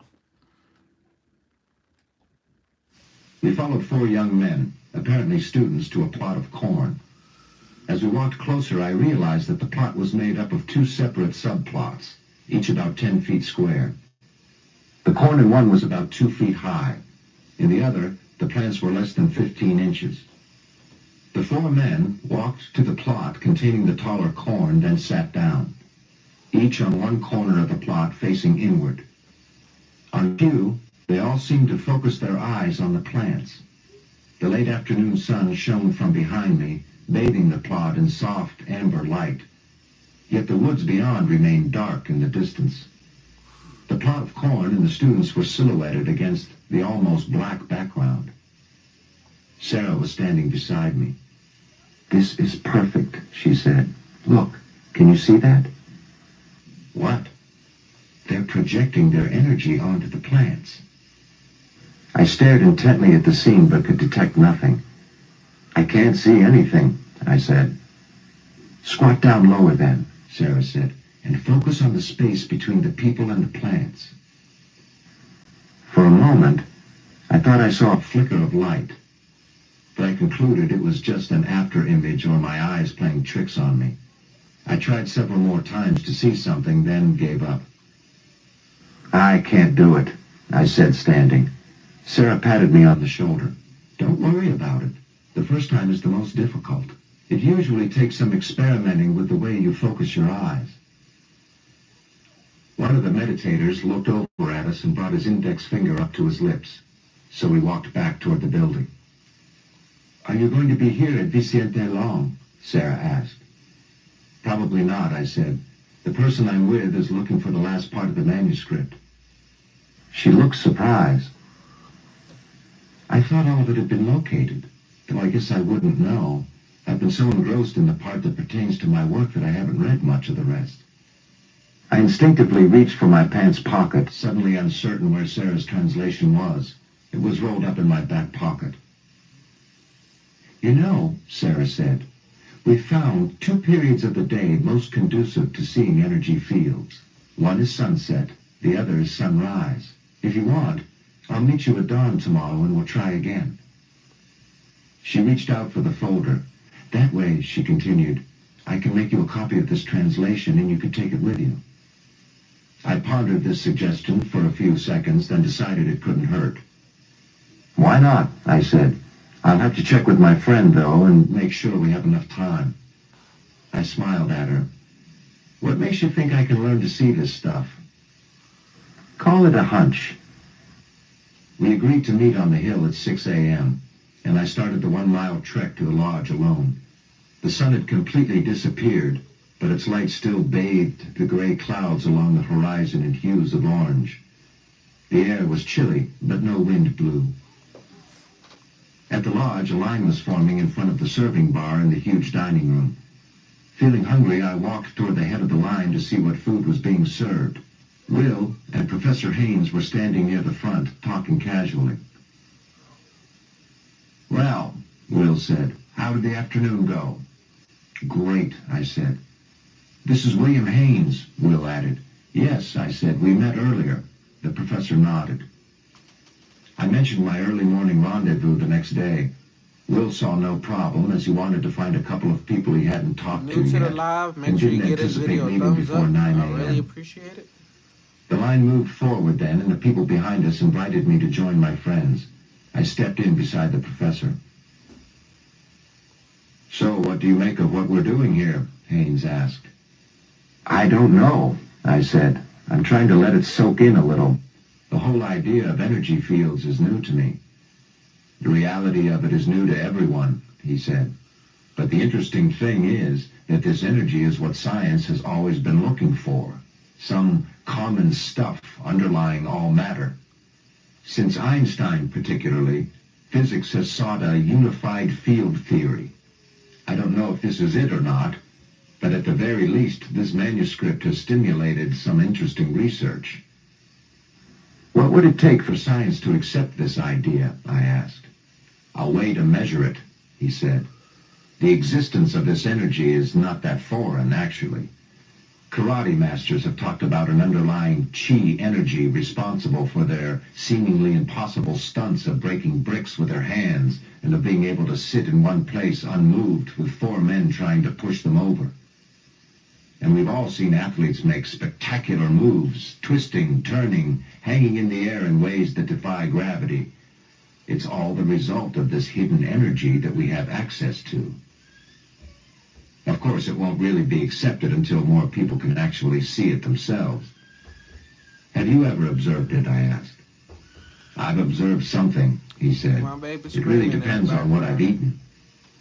How so? She probably just not Well, the getting what she people around here who readily see these energy fields eat mostly vegetables, and they usually eat only these highly potent plants they've grown themselves. He pointed ahead to the food bar. This is some of it, though thank goodness they serve some fish and fowl for old guys like me who are addicted to meat. But if I force myself to eat differently, yes, I can see something. I asked him why he didn't change his diet for longer periods of time. I don't know, he said. Old habits die hard.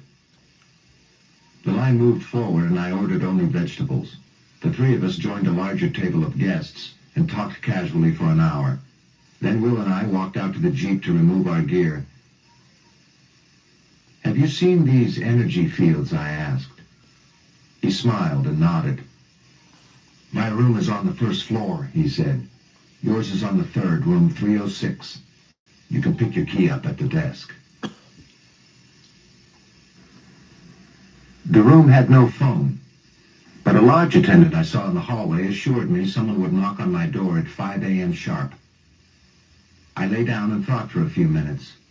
The afternoon had been long and full, and I understood Will's silence.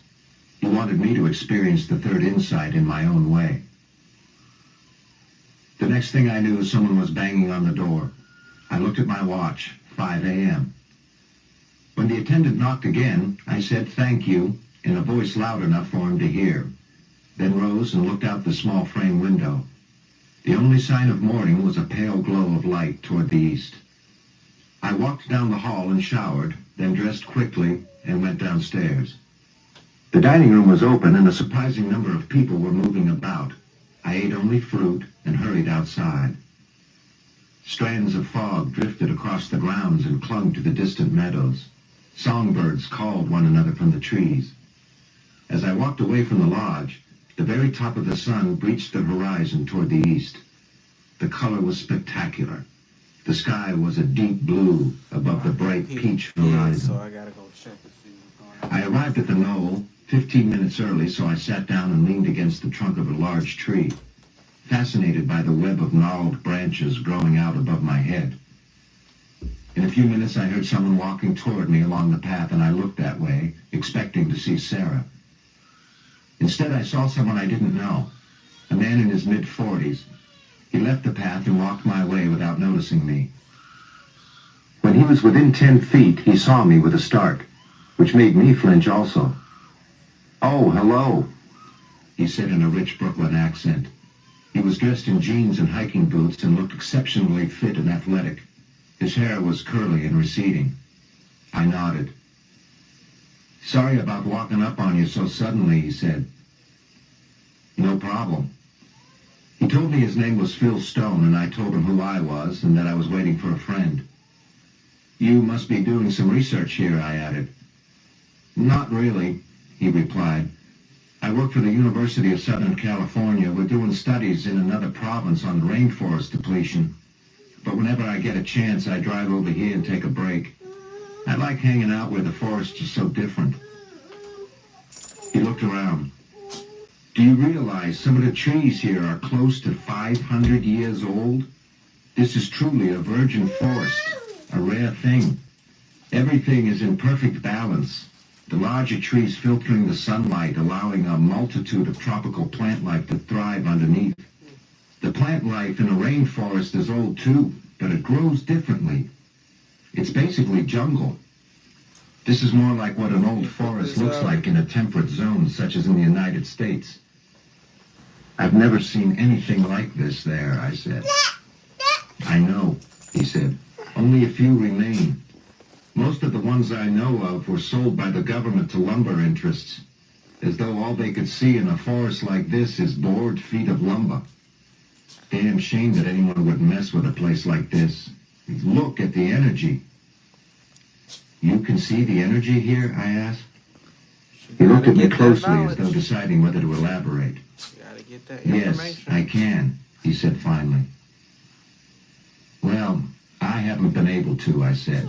"I tried yesterday when they were meditating with plants at the garden." "Oh, I couldn't see fields that large at first either," he said. "I had to start by looking at my fingers."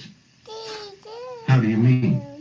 "Let's move over there," he said, pointing to an area where the trees parted slightly and the blue sky showed through overhead. "I'll show you." When we arrived, he said, "Lean back and touch the tips of your index fingers together. Keep the blue sky in the background. Now separate the tips about an inch and look at the area directly between them. What do you see?" dust on the lens of my eye. Ignore that, he said. Take your eyes out of focus a little and move the tips closer, then further apart. As he talked, I moved my fingers around, unsure what he meant by taking my eyes out of focus. What's up, Tasha? I finally placed my gaze vaguely on the area between my fingers. Both fingertips went slightly blurry. And as this happened, I saw something like strands of smoke stretching between the tips. Good grief, I said, and explained what I saw. That's it, he said. Now just play with that a while. Hey, at least you got the book, Tasha, so you can always just go back. Then my palms and forearms. In each case, I continued to see streaks of energy between the body parts. I dropped my arms and looked at Phil. Oh, you want to see mine? He asked. He stood up and stepped back a few feet, positioning his head and torso so the sky would be directly behind him. I tried for a few minutes, but a noise behind us broke my concentration. I turned and saw Sarah. Phil stepped forward and grinned broadly. Is this the person you've been waiting for? As Sarah approached, she too was smiling. Hey, I know you, she said, pointing at Phil. They embraced warmly.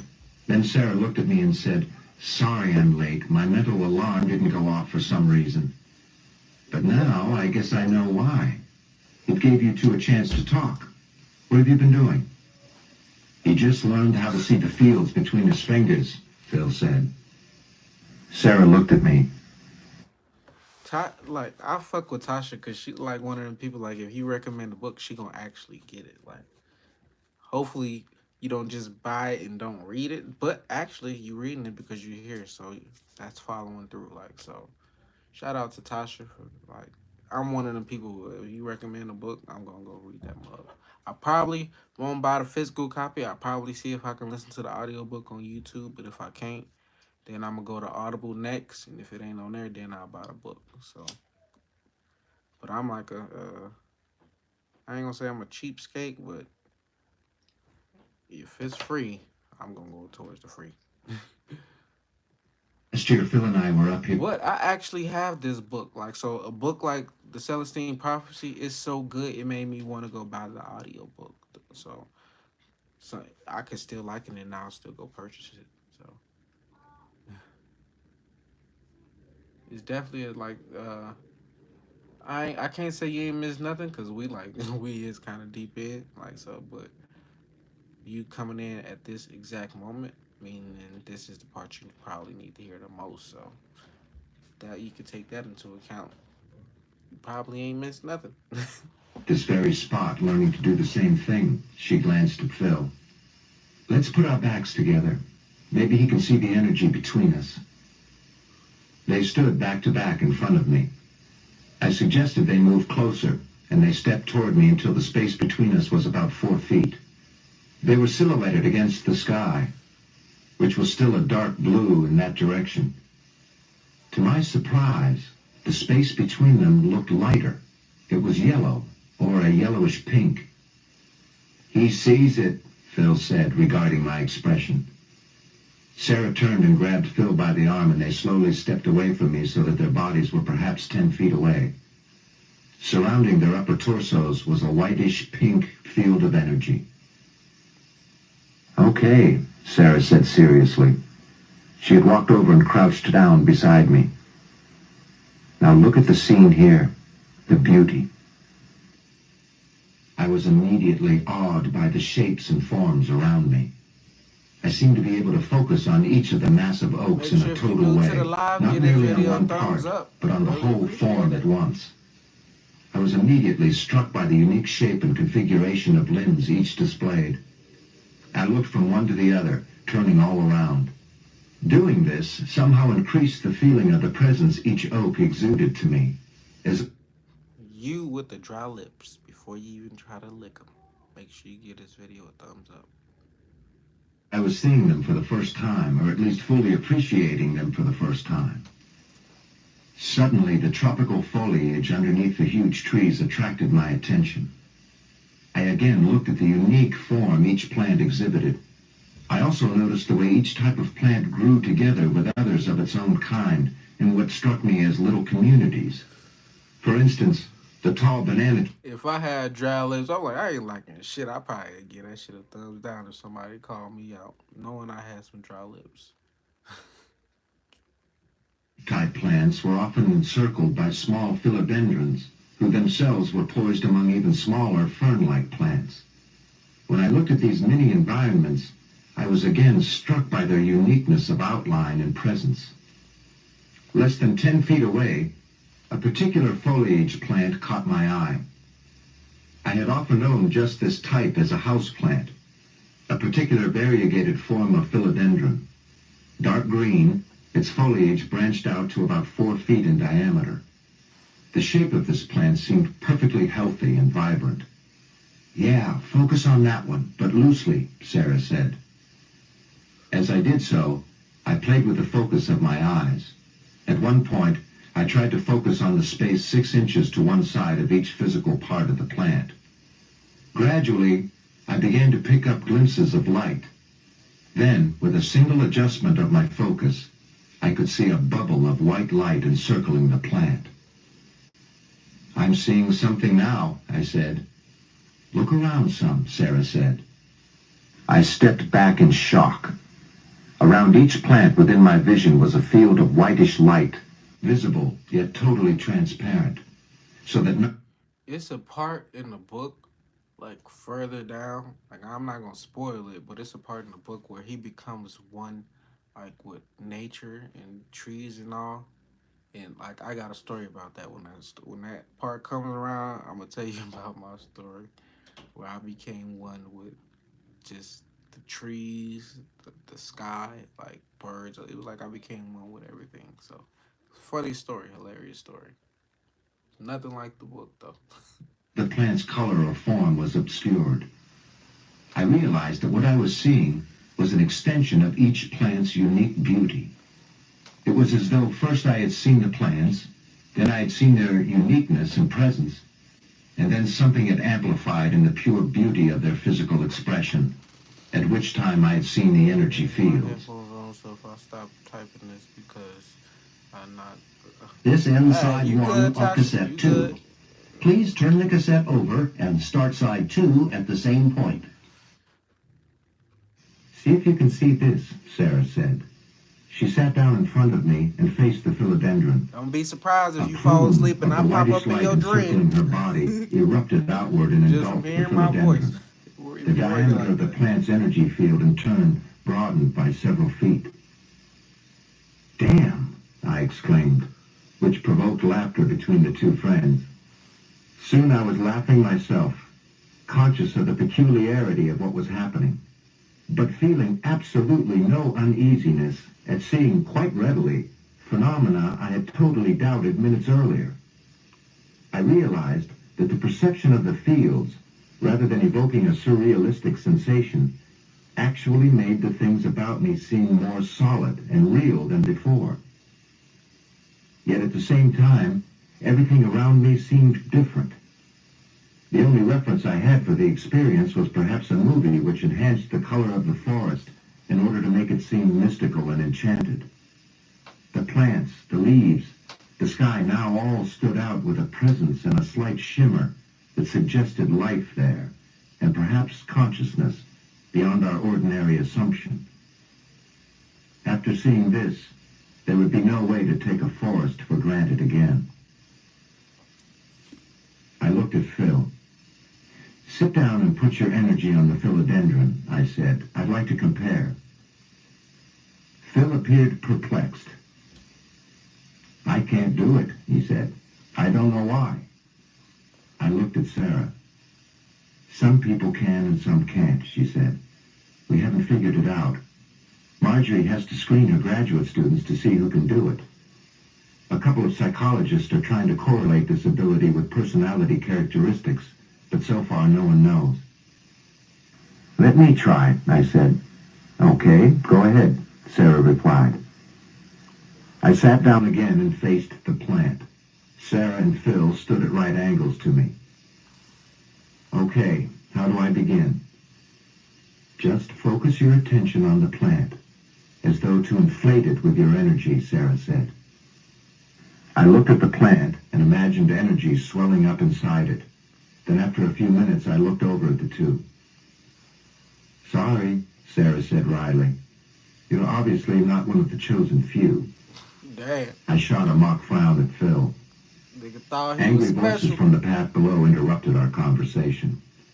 Through the trees, we could see a group of men passing, talking harshly among themselves. Who are those people? Phil asked, looking at Sarah. I don't know, she said. More folks upset with what we're doing, I guess. I looked back at the forest around us. Everything appeared Very ordinary interesting, again. especially we start getting deep into it. Hey, I can't see the energy fields anymore. Some things bring you right down, don't they? Sarah remarked. Phil smiled and patted my shoulder. You can do it again any time now. It's just like riding a bicycle. All you have to do is see the beauty, then extend from there. I suddenly remembered to check the time. The sun was much higher in the sky, and a light mid-morning breeze swayed the trees. My watch showed 7:50 a.m. I guess I had better head back, I said. Sarah and Phil joined me. As we walked, I looked back at the wooded hillside. That's one beautiful place, I said. Too bad there aren't more places like this in the States. Once you see the energy fields in other areas, Phil said, you'll realize just how dynamic this forest is. Look at these oaks. They are very rare in Peru, but they grow here in Vicente. A cut forest, especially one that's been stripped of hardwoods in order to grow pines for profit, has a very low energy field. And the city, except for the people, has a different kind of energy altogether. I tried to focus on the plants along the path, but the act of walking disrupted my concentration. You're sure I'll see these fields again? I said. Absolutely, Sarah replied. I've never heard of anyone failing to duplicate the experience once they've seen them initially. We had a research ophthalmologist come through here once, and he got all excited after he learned to see the fields. Turned out he had been working with certain sight abnormalities, including forms of color blindness, and concluded that some people have what he called lazy receptors in their eyes. He had taught people how to see colors they'd never experienced before. According to him, seeing energy fields was just a matter of doing the same thing, of waking up other dormant receptors, something that everyone theoretically can do. I wish I lived near a place like this, I said. Don't we all? Phil replied, then looked around me at Sarah. Is Dr. Haynes still here? Yes, Sarah said. He can't leave. Phil looked at me. Now there's a guy who's doing some interesting research on what this energy can do for you. Yeah? I said. I talked with him yesterday. The last time I was here, Phil continued, he was telling me about a study he would like to conduct in which he would look at the physical effects of merely being near certain high-energy environments, such as that forest back there. He would use the same measurements of organ efficiency and output to see the effect. Well, I already know the effect, Sarah said. Whenever I drive into this estate, I begin to feel better. Everything is amplified. I seem stronger. I can think more clearly and quickly. And the insights I have into all this and how it relates to my work in physics is amazing. What are you working on? I asked. Do you remember me telling you about the perplexing experiments in particle physics, during which these little bits of atoms appeared wherever the scientists expected them to be? Yes. Well, I've tried to expand. So you see, it's important. Like your environment is important for your growth. For your growth. Like if you constantly going to a job where you know every time you go in there your energy starts to feel drained, like you ain't supposed to be there. If you in a relationship and every time you get around your partner, your energy feel drains, you're not supposed to be there. Like there is a place for you where you will get that boost of energy that's like you will get it every single time. Like you just gotta find your place. Idea a bit with some experiments of my own. Not to solve the problems those guys were working on in subatomic particles, but to explore questions I told you about before.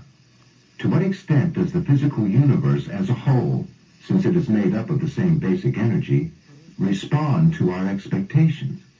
To what extent do our expectations create all the things that happen to us? The coincidences, you mean? Yes. Think of the events of your life. The old Newtonian idea is that everything happens by chance, that one can make good decisions and be prepared, but that every event has its own line of causation independent of our attitude. After the recent discoveries of modern physics, we may legitimately ask if the universe is more dynamic than that. Perhaps the universe runs mechanistically as a basic operation, but then also subtly responds to the mental energy we project out into it. I mean, why not? If we can make plants grow faster, maybe we can make certain events come faster or slower, depending on how we think. Does the manuscript talk about any of this? Sarah smiled at me. Of course. That's where we're getting these ideas. She began to dig around in her pack as we walked, finally pulling out a folder. Here's your copy, she said. I glanced at it briefly and placed it in my pocket. We were crossing the bridge and I hesitated a moment, observing the colors and forms of the plants around me. I altered my focus and immediately saw the energy fields around everything in my view. Both Sarah and Phil had wide fields which seemed to be tinted yellow-green, though Sarah's field occasionally flashed with a pinkish color. Suddenly, they both stopped and looked intently at the trail. Ahead about 50 feet, a man walked quickly toward us. A sensation of anxiety filled my stomach, but I was determined to maintain my view of the energy. As he approached, I recognized him. He was the taller of the scientists from the University of Peru who had asked for directions the day before. Around him, I could detect a layer of red. When he walked up to us, he turned to Sarah and condescendingly said, "You're a scientist, aren't you?" "That's right," Sarah replied. "Then how can you tolerate this kind of science?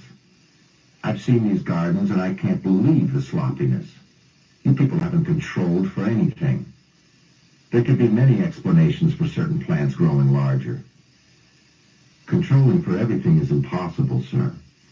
We're looking for general tendencies." I could detect an edge growing in Sarah's He voice. even open his But mouth. postulating some newly visible energy that Exactly. You underlies can the feel the chemistry of energy through living the book. things, Like, it's that's that powerful. absurd. You have no proof. Proof is what we're looking for.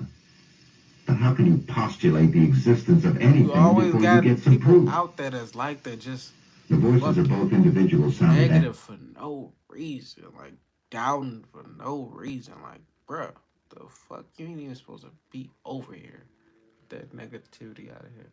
I strive to get in tune with my life. Exactly. We all supposed to be striving to be like that. Like, so I'm not gonna say I'm all the way in tune with like myself, but I'm pretty aligned. Like I get synchronicities every day, all day, so that lets me know like I'm on the right path. Like so, I may not be perfectly aligned, but like I'm damn near straight. Now, but I was only vaguely listening. What consumed my attention was the dynamics of their energy fields. When the discussion began, Phil and I had backed up a few feet, and Sarah and the taller man had squared off, facing each other with a distance of about 4 feet between them. Immediately, both their energy fields had seemed to grow more dense and excited somehow, as though from an inner vibration. As the conversation progressed, their fields began to intermingle. When one of them made a point, his field would create a movement which seemed to suck at the other's field, with what appeared to be a kind of vacuum maneuver. But then, as the other person made his rebuttal, the energy would move back in his direction. In terms of the dynamics of energy fields, winning the point seemed to mean capturing part of the opponent's field and pulling it into oneself. Besides, Sarah was saying to the man, we have observed the phenomena we're trying to understand. I ain't gonna lie. When I first woke up, y'all, and I went on this debating spree with just like Christians, religious people, and I got joy, I got energy out of like proving my point, like getting like asking them questions and they couldn't answer, or like having different rebuttals. Like I got energy out of doing that, and then I had to realize like, why is you getting like, what are you getting out of being right? Like, what are you getting out of proving your point to somebody who got a different beliefs? We all supposed to have different beliefs. We don't all come from the same background. Like, so I had to learn that within my journey, but at the same time, it was like, bro, I was having so much fun just debating random strangers about like what they believed in, and I'm like, I gotta stop that. Gave Sarah a disdainful look. Then you are insane as well as incompetent, he said and walked away. You're a dinosaur, It was the wrong type of Sarah energy shouted, which for made us. Phil and me laugh. I think it Sarah, was unnecessary. Like what I was doing was like unnecessary. Like I had to like, it was like I was trying to prove a point like of my beliefs. I don't know if I was like trying to change people's beliefs or like how they was thinking, but it felt like I needed to, I wanted to be heard and not too much seen, but like I just, it was unnecessary basically. You won't dare catch me debating nobody about their beliefs. I don't give a fuck what you believe in. If it works for you, whoop the fucking do. Like my life works for me. So I didn't understand that first, but now I do. however, was still tense. These people can make me angry, Sarah said as we resumed our walk along the path. Forget it, Phil said. These kinds of people come around sometimes. But why so many? Sarah asked. And why right now? As we walked up to the lodge, I could see Will at the Jeep. The doors of the vehicle were open and gear was spread out on top of the hood. He saw me immediately and motioned for me to come over. Well, looks like I'm about to take off, I said. My comment broke a 10-minute silence, which had begun when I had tried to explain what I had seen happen to Sarah's energy during the argument. Evidently, I had not put it very well, because my comments had provoked only blank stares, and had cast us all into a long period of self-absorption. It's been nice meeting you, Sarah said, offering her hand.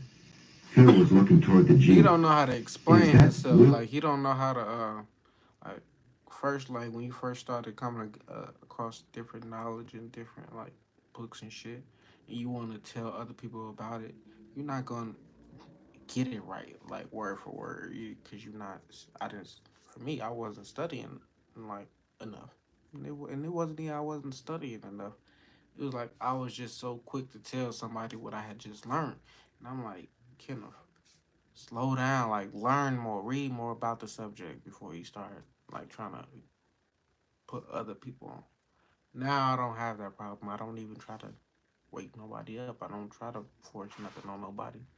Like I just create what I created and let people come. Like so, and they say if you build it, they will come. Like for the longest, I'm like, man, that shit don't work, but like it really do work now. Like so, James? He asked. Is he the guy you're traveling with? Yes, I said. Why? I just wondered. I've seen him around. He knows the owner of this place. don't you start tripping now.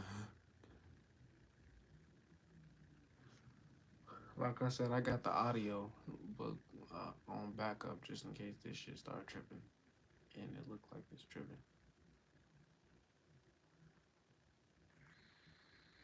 It's been almost 2 hours since we've been on the live. Like I was trying to see if I can do like at least not half the book tonight, but get at least 3 hours in.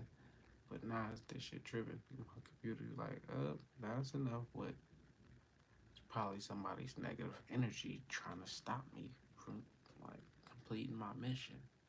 And I ain't gonna just give up that easy. Fuck that shit. This shit about to work. Yeah,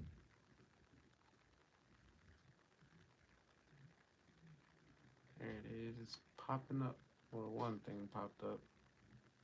The other thing still. self-absorption. It's been nice meeting you, Sarah said, offering her hand. Phil was looking toward the Jeep. Is that Will James? He asked. Is he the guy you're traveling with? Yes, I said. Why? I just wondered. I've seen him around. He knows the owner of this place and was one of the early group that first encouraged the research on energy fields here. Come on up and meet him, I said.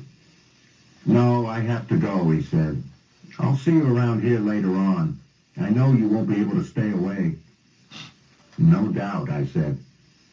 Sarah interjected that she too needed to go, and that I could contact her through the lodge. I delayed them for a few more minutes, expressing my thanks for the lesson. Sarah's expression grew serious. Seeing the energy, grasping this new way of perceiving the physical world, grows through a kind of contagion.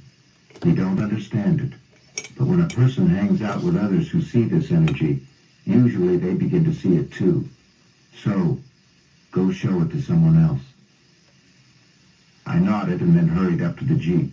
Will greeted me with a smile. Are you about ready? I asked. Almost, he said. How did the morning go? Interesting, I said. I've got a lot to talk to you about. You'd better save it for now, he said. We need to get out of here. Things are looking unfriendly.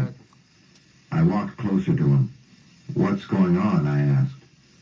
Nothing too serious, he said. I'll explain later. Get your stuff. I walked into the lodge and picked up the few items I had left in my room. Will had told me earlier there would be no charge, courtesy of the owner, so I walked down to the desk and handed the clerk my key and walked back outside to the Jeep. Will was under the hood checking something, and he slammed it closed as I walked up. Okay, he said, let's go. We drove out of the parking lot, then down the drive toward the main road. Several cars were leaving at the same time. So what's happening? I asked Will. A group of local officials, he replied, along with some scientific types, have complained about the people associated with this conference center. They're not alleging that anything illegal is going on, just that some of the folks hanging around here may be what they call undesirable, not legitimate scientists. These officials could cause a lot of trouble, and that could effectively put the lodge out of business. I looked at him blankly, and he continued. You see, this lodge normally has several groups booked at any one time. Only a small number have anything to do with research associated with the manuscript. The others are groups focused on their own disciplines who come down here for the beauty. If the officials get too ugly and create a negative climate, these groups will stop meeting here. But I thought you said the local officials wouldn't tamper with the tourist money coming into Vicente.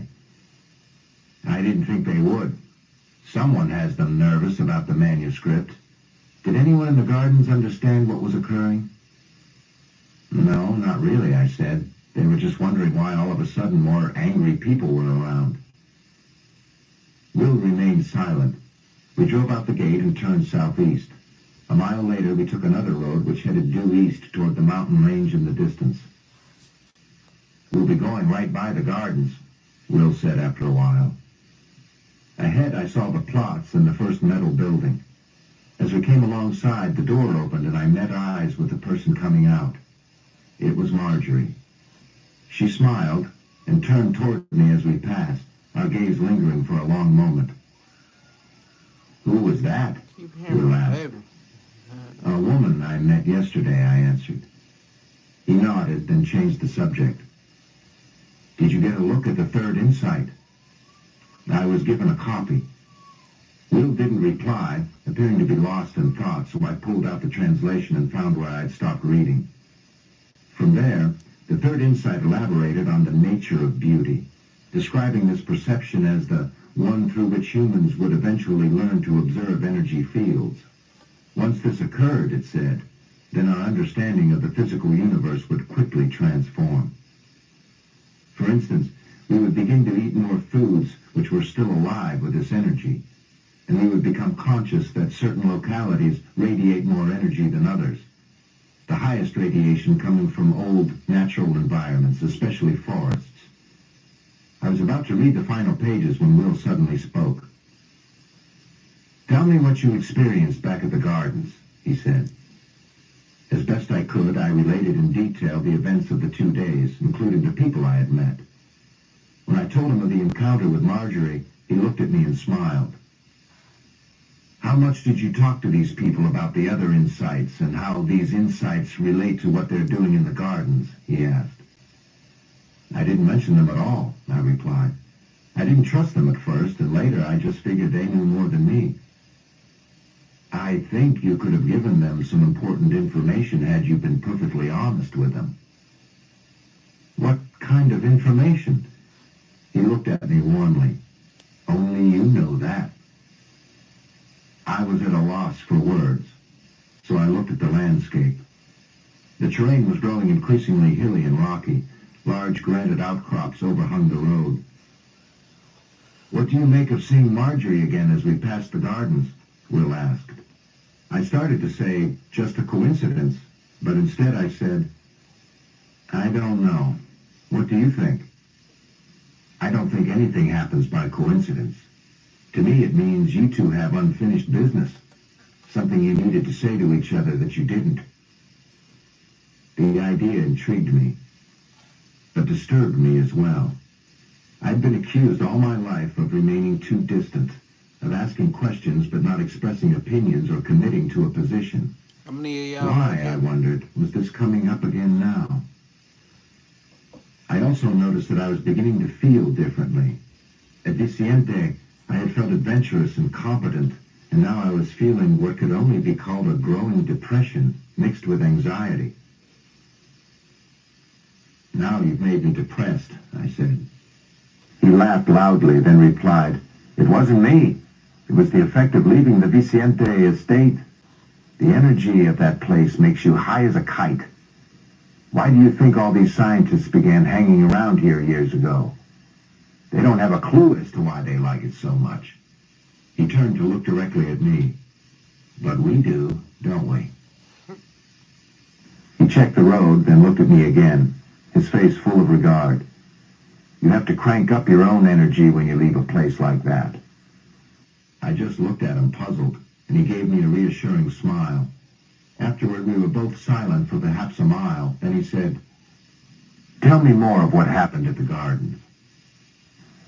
I continued the story. When I described actually seeing energy fields, he looked at me with amazement, but said nothing. "Can you see these fields?" I asked. He shot me a glance. "Yes," he said. "Go on." I related the story without interruption until I came to Sarah's argument with the Peruvian scientist and the dynamics of their energy fields during the confrontation. "What did Sarah and Phil say about that?" he asked. "Nothing," I said. "They didn't seem to have a frame of reference for it." "I didn't think so," Will said. "They're so fascinated with a third insight they haven't yet gone forward. How humans compete for energy is the fourth insight." "Compete for energy?" I asked. He merely smiled, nodding toward the translation I was holding. I picked up where I had left off. The text pointed clearly to the fourth insight. It said that eventually, humans would see the universe as comprised of one dynamic energy, an energy that can sustain us and respond to our expectations. Yet we would also see that we have been disconnected from the larger source of this energy, that we have cut ourselves off, and so have felt weak and insecure and lacking.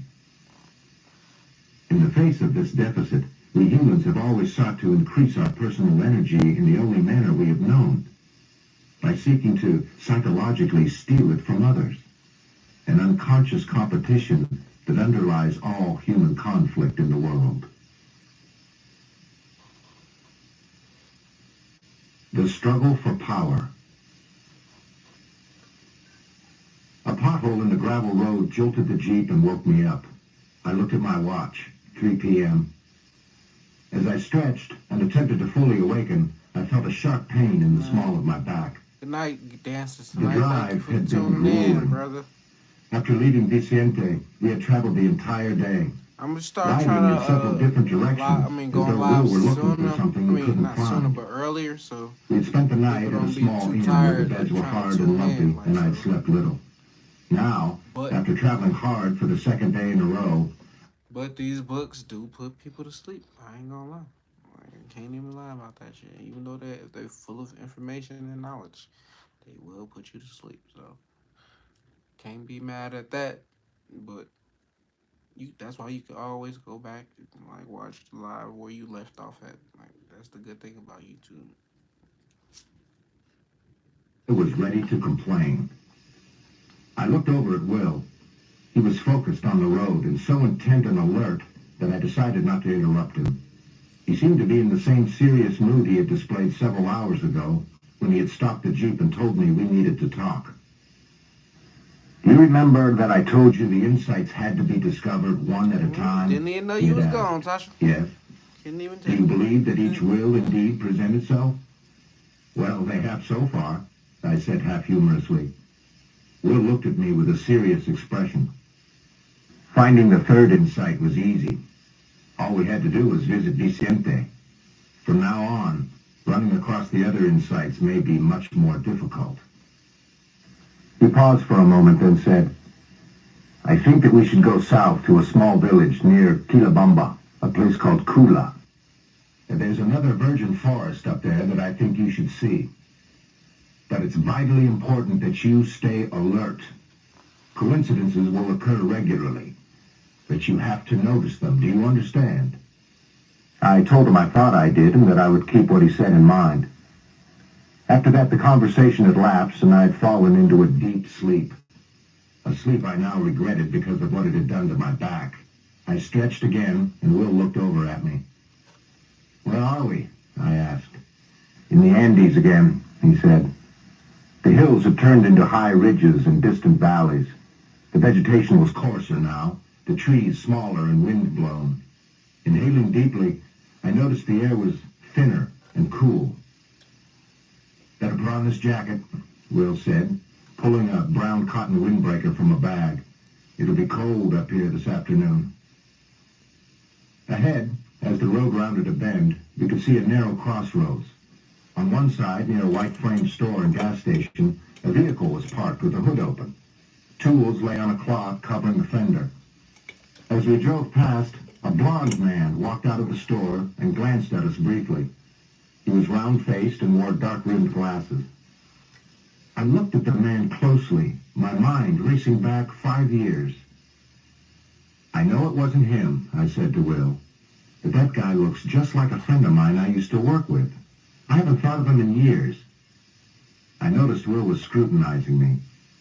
I told you to watch events closely, he said. Let's go back and see if that fellow needs some help. He didn't look like a local. We found a place where the shoulders of the road were wide enough and turned around.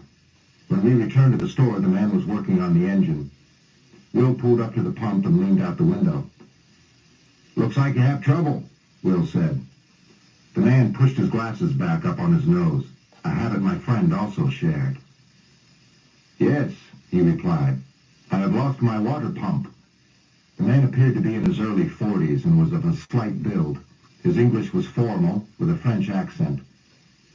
Will was quickly out of the vehicle, introducing us. The man offered me his hand with a smile that also looked familiar. His name was Chris Renault. You sound French, I said. I am, he replied. But I teach psychology in Brazil. I am here in Peru seeking information about an archaeological artifact that has been found, a manuscript. I hesitated for a moment, unsure how much I should trust him. We're here for the same reason, I finally said. He looked at me with deep interest. Nigga got trust What issues, can you don't tell me about it? He asked. Have you seen copies? Before I could reply, Will walked out of the building, the screen door slamming behind him. Great luck, he said to me.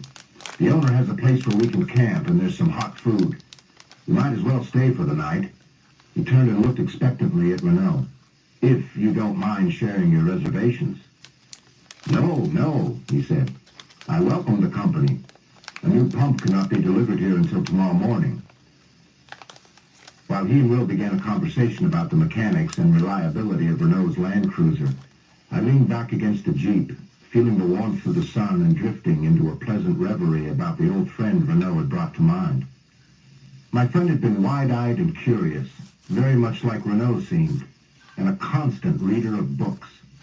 I could almost recall the theories he liked, but time had obscured my recollection.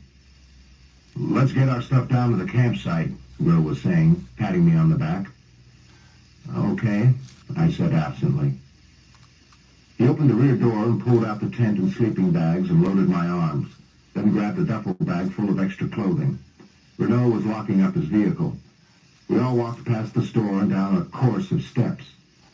The ridge fell away steeply behind the building, and we angled to the left along a narrow pathway. After 20 or 30 yards, we could hear water running, and further on we saw a stream cascading down the rocks. The air was cooler, and I could smell the strong fragrance of mint. Directly in front of us, the ground leveled out and the stream formed a pool about 25 feet in diameter. Someone had cleared a campsite and built a rock containment for a fire. Wood was stacked against a nearby tree. Thank you for tuning in, my boy. "This is fine," Will said, and began unpacking his large four-man tent. Renault spread his smaller tent to the right of Will. I feel bad for your nose if you sniff it, Renault asked me at one point. Will had finished with the tent and had walked up to check on dinner. "Wilson's a Don't guy," worry about I my said. lungs, my boy. "I'm not doing much of anything right now." I probably Renault been gave me a smoking puzzled look. before you was born. I smiled and asked, "Have you been able to see any parts of the manuscript?" "I have seen the first and second insights," he said, stepping closer, "and I'll tell you something. I think it is all happening just as the manuscript says. We are changing our world view. I can see it in psychology." "What do you mean?" He took a breath. "My field is conflict, looking at why humans treat each other so violently. We've always known that this violence comes from the urge humans feel to control and dominate one another, but only recently have we studied this phenomenon from the inside, from the point of view of the individual's consciousness. We have asked, what happens inside a human being that makes him want to control someone else? We have found that when an individual walks up to another person and engages in a conversation, which happens billions of times each day in the world, one of two things can happen. That individual can come away feeling strong or feeling weak, depending on what occurs in the interaction." I gave him a puzzled look, and he appeared slightly embarrassed at having rushed into a long lecture on the subject. I asked him to go on. That literally just what happened when he came in here talking about what he was talking about. He came in here trying to dominate me, trying to make my energy feel less than. But the fuck, hell no. Like I said, his name is Blow Sniffer 420. So he probably sniffed coke. So we don't listen to people who sniff coke. That's bad for you, my boy. "For this reason," he added, "we humans always seem to take a manipulative posture. No matter what the particulars of the situation or the subject matter, we prepare ourselves to say whatever we must in order to prevail in the conversation. Each of us seeks to find some way to control and thus remain on top of the encounter. If we are successful, if our viewpoint prevails, then rather than feel weak, we receive a psychological boost. In other words, we humans seek to outwit and control each other, not just because of some tangible goal in the outside world that we're trying to achieve, but because of a lift we get psychologically. This is the reason we see so many irrational conflicts in the world, both at the individual level and at the level of nations. The consensus in my field is that this whole matter is now emerging into public consciousness. We humans are realizing how much we manipulate each other, and consequently, we're reevaluating our motivations. We're looking for another way to interact. I think this reevaluation will be part of the new world view that the manuscript speaks of." Our conversation was interrupted as Will walked up. "They're ready to serve us," he said. We hurried up the path and into the basement level of the building, the family's living quarters. We walked through the living room and into the dining area. On the table was a hot meal of stew, vegetables, and salad. Sit down, the proprietor was saying in English, pulling out chairs and rushing about. Behind him stood an older woman, apparently his wife, and a teenage girl of about 15. While taking his seat, Will accidentally brushed his fork with an arm. It fell noisily to the floor. The man glared at the woman, who in turn spoke harshly to the young girl who had not yet moved to bring a new one. She hurried into the other room and returned holding a fork, then handed it tentatively to Will. Her back was stooped, and her right hand shook slightly. My eyes met Renault's from across the table. "Enjoy the food," the man said, handing me one of the dishes. For most of the meal, Renault and Will talked casually about academic life, the challenges of teaching and publishing. The proprietor had left the room, but the woman stood just inside the door. As the woman and her daughter began serving individual dishes of pie, the young girl's elbow hit my glass of water, spilling the water on the table in front of me. The older woman rushed over in a rage, shouting at the girl in Spanish and pushing her out of the way. "I am very sorry," the woman said, wiping up the water. "The girl is so clumsy." The young girl exploded, flinging the remaining pie at the woman, missing, and splattering pie and broken china across the middle of the table, just as the proprietor returned. The old man shouted and the girl ran from the room. "I'm sorry," he said, hurrying to the table. "It's no problem," I replied. "Don't be so hard on the girl." Will was on his feet, figuring the bill, and we quickly left. Renault had been quiet, but as we walked through the door and down the steps, he spoke. "Did you see that girl?" he asked, looking at me. "She is a classic example of psychological violence. This is what the human need to control others leads to when taken to the extreme. The old man and woman are dominating the girl, totally. Did you see how nervous and stooped she was?" "Yes," I said, "but it appears she's about fed up." "Exactly. Her parents have never let up, and from her point of view she has no choice but to lash out violently. It is the only way she can gain some control for herself. Unfortunately, when she grows up because of this early trauma, she will think she has to seize control and dominate others with the same intensity. This characteristic will be deeply ingrained and will make her just as dominating as her parents are now, especially when she is around people who are vulnerable, such as children. In fact, this same trauma no doubt happened to her parents before her. They have to dominate now because of the way their parents dominated them. That's the means through which psychological violence is passed down from one generation to another." Renault stopped suddenly. "I need to get my sleeping bag out of the truck," he said. "I'll be down in a second." I nodded, and Will and I continued toward the campsite. "You and Renault have been talking a lot," Will remarked. "Yes, we have," I said. He smiled. "Actually, Renault has been doing most of the talking. You listen and answer direct questions, but you don't offer much." "I'm interested in what he has to say," I said defensively. Will ignored my tone. "Did you see the energy moving between the members of that family? The man and woman were sucking the child's energy into themselves until she was almost dead." "I forgot to watch the energy flow," I said. "Well, don't you think Renault would like to see it? What do you make of running into him in the first place?" "I don't know."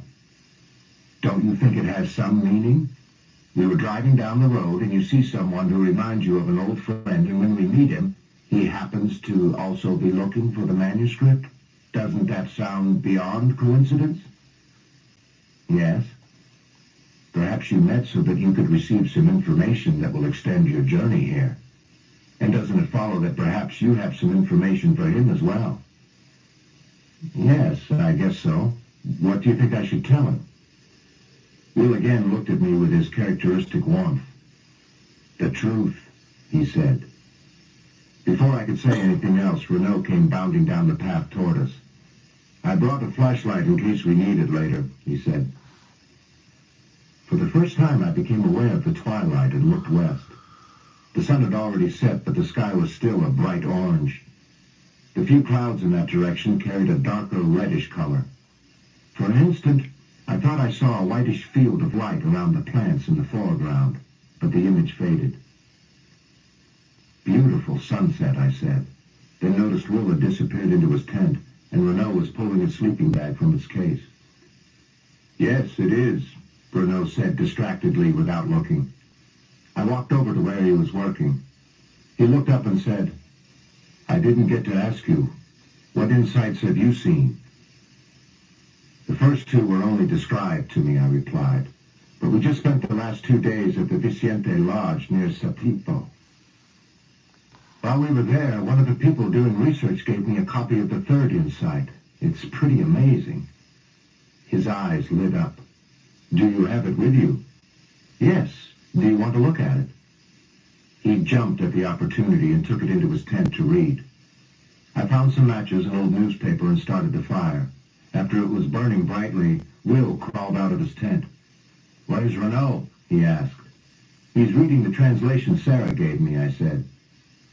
Will walked over and sat on the smooth log someone had placed near the fire area. I joined him. Darkness had finally descended and nothing could be seen except for the bare outline of the trees to our left, the dim lights from the station behind us, and a muted glow from Renault's tent. The woods were alive with night sounds, some of which I had never heard before. After about 30 minutes, Renault emerged from his tent, the flashlight in his hand. He walked over and sat at my left. Will was yawning. That insight is amazing, he said. Could anyone there actually see those energy fields? I briefly told him of my experiences, beginning with our arrival and proceeding through the point where I actually saw fields myself. He was silent for a minute, then he asked, they were actually doing experiments where they projected their own energy onto plants and affected the plants' growth?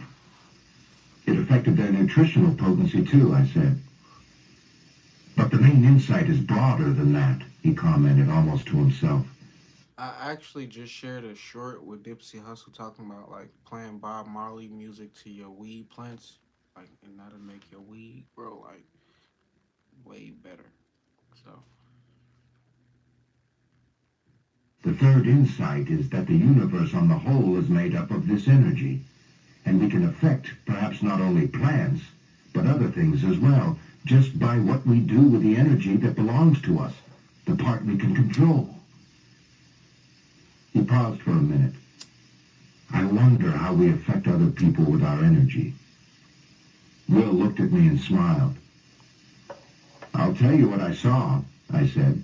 I witnessed an argument between two people, and their energies were doing really strange things. Renault pushed up his glasses again. Tell me about that. Will stood up at this point. I think I need to turn in, he said. It's been a long day. We both said goodnight and Will entered his tent. Afterward, I described as best I could what Sarah and the other scientists had said to each other, emphasizing the action of their energy fields. Now, wait a minute, Renault said. You saw their energies pulling at each other, trying to, say, capture each other as they argued? That's right, I said. He was thoughtful for a few seconds. We must analyze this fully. We had two people arguing over who had the correct view of the situation, over who was right, each seeking to win out over the other, even to the point of invalidating the other's confidence and to outright name-calling. Suddenly he looked up. Yes. that's what Clubhouse is. That's why Clubhouse is so toxic, cause that's all that's going on there. Motherfuckers arguing, trying to have the best point, trying to debate people so they can feel more about themselves. Like exactly, this book is fire. Like, cause it's telling nothing but the truth. Like it's spilling the secrets on what truly goes on, and people don't even consciously know it. They just that's how they operate. Their parents put that on them. Their parents put that on them. Like shit. Like so, me, I wasn't always aware of that, but I always knew like shit how to manipulate energy and people, even as a child. So This all makes sense. What do you mean, I said. The movement of this energy, if we can systematically observe it, is a way to understand what humans are receiving when we compete and argue and harm each other. When we control another human being, we receive their energy. We fill up at the other's expense, and the filling up is what motivates us. Look, I must learn how to see these energy fields. Where is this Vicente Lodge? How do I get there? I told him the general location, but said he would have to ask Will for specific directions.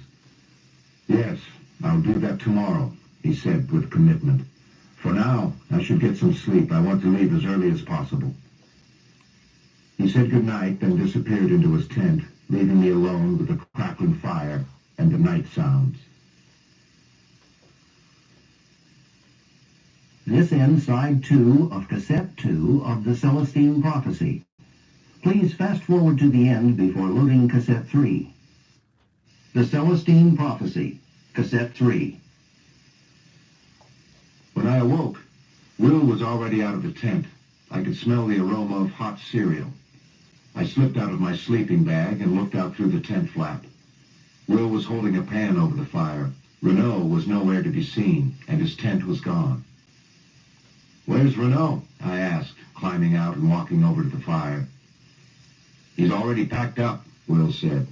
"He's up there working on his truck, getting ready so he can leave as soon as his part comes in." Will handed me a bowl of oatmeal, and we sat on one of the logs to eat. "Did you two stay up late talking?" Will asked. "Not really," I said. I told him all I knew. Just then we heard sounds from the path. Renault was hurriedly walking down to us. "I am all prepared," he said.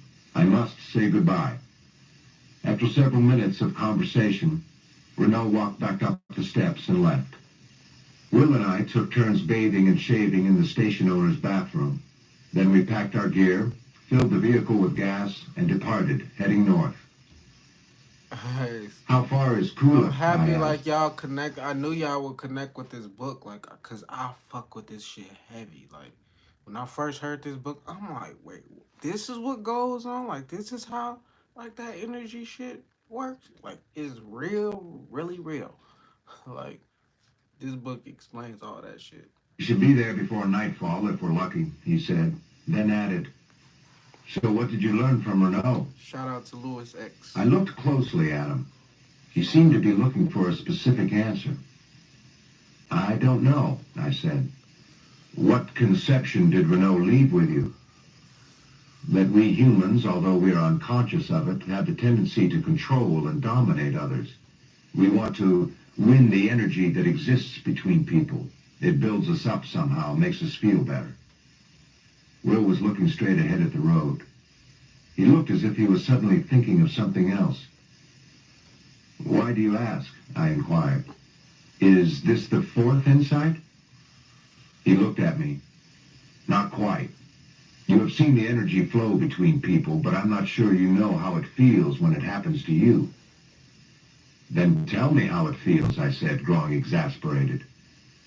"You accuse me of not talking. Getting information out of you is like pulling teeth. I've been trying for days to find out more about your past experiences with the manuscript, and all you do is put me off." He laughed, then shot me a smile. "We had a deal, remember? I have a reason for being secretive. One of the insights concerns how to interpret the events of one's past life. It's a process of becoming clear about who you are, what you are here on this planet to do.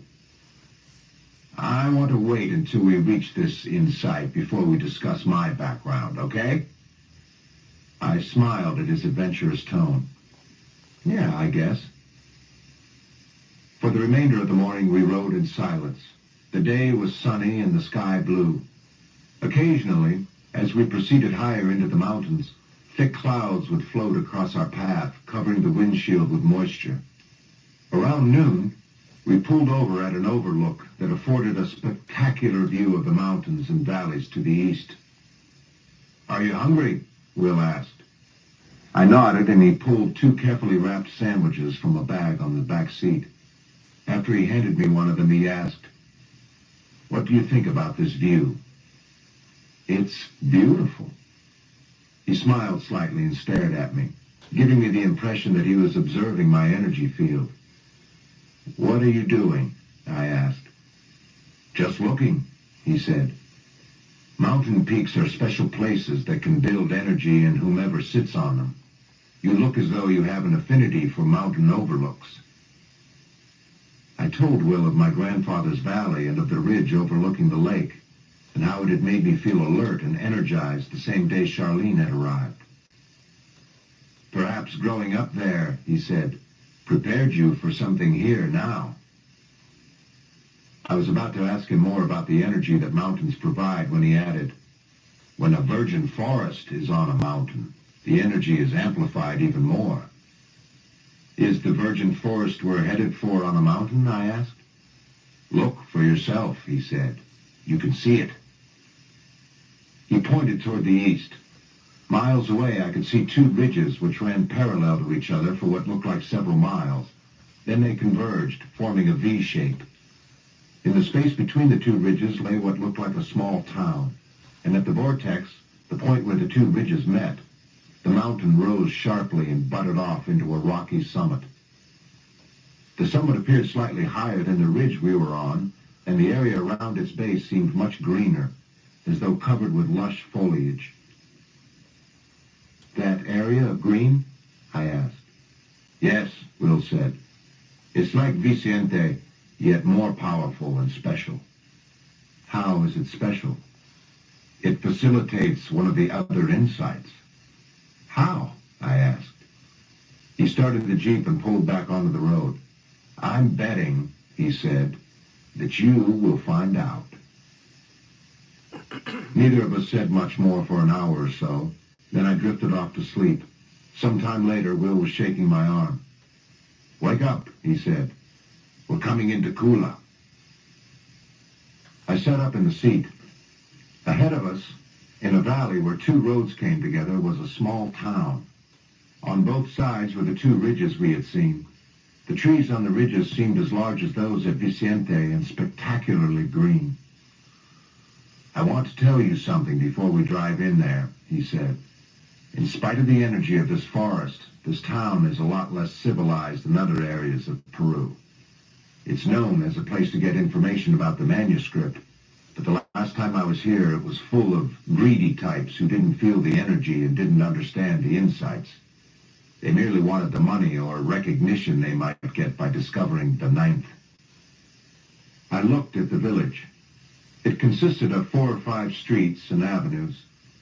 Larger frame buildings lined the two main roads that crossed in the center of town, but the other streets were little more than alleyways lined by small dwellings. Parked at the crossroads were perhaps a dozen off-the-road vehicles and trucks. Why are all these people here? I asked. He smiled daringly. Because it's one of the last places to get gas and supplies before going deeper into the mountains. He started the Jeep and drove slowly into town, then stopped in front of one of the larger buildings. I couldn't read the Spanish signs, but from the products in the window I presumed it was a grocery and hardware. Wait here for a minute, he said. I want to go in for a few things.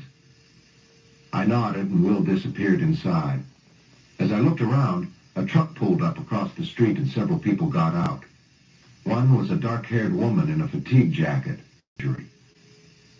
She and a young man in his early 20s crossed the street and walked right in front. I opened my door and got out. Marjorie, I yelled. She stopped and looked around, then saw me and smiled. Hello, she said. As she began to walk toward me, the young man grabbed her arm. Robert told us not to talk with anyone, he said very softly, trying not to let me overhear. It's okay, she said. I know this person. Go on in. He looked at me skeptically, then backed away and went into the store. I tried then, in a stuttering way, to explain what had happened between us at the gardens. She laughed and told me Sarah had related everything to her. She was about to say something else when Will walked up. I had them freaky thoughts about her. She felt that shit. A handful of supplies. I introduced them, and we all talked for a few minutes as Will placed the supplies in the back of the Jeep. I have an idea, Will said. Let's get something else to eat across the street. I looked over at what appeared to be a small cafe. Sounds good to me, I said. I don't know, Marjorie said. I need to leave soon, my ride. Where are you going? I asked. Back to the west a couple of miles. I've come to visit a group studying the manuscript. We can take you back later after dinner, Will commented. Well, I guess that will be okay. Will looked at me. I have What one. I noticed about the main character, the dude, like the first girl, like who came popped up in the story, Sarah, he was wondering like, dang, I wonder why we never dated, why we never did became more than friends. Then the second girl he met, first thing he was thinking about like her body and shit. I'm like, damn, bro, can you focus? Like shit, your ass supposed to be discovering these motherfucking manuscripts and your ass getting distracted. But I understand because I used to be like that, not no more. So I'm good now. More thing to pick up. You two go ahead and order, and I'll order something when I get there. I'll only be a few minutes. That's why women can't. Like I can not say can't. That's why men don't do business with women a lot because they let those freaky thoughts get in between business. So that always fucks it up. If a nigga ain't got control of his fucking dick, like that motherfucker gonna fuck up. He gonna fuck shit up. So that's why they don't allow women in the top spots because niggas. Well, I ain't gonna not black people as in niggas, but white people who fucking do dumb shit, black people who do dumb shit, Chinese people who do dumb shit, niggas, ignorant people. They don't know how to respect a woman for who she is. Uh, exactly, gotta stay in control. We agreed, and Marjorie and I waited as several trucks passed. We agreed. We'll walk down the street to the south.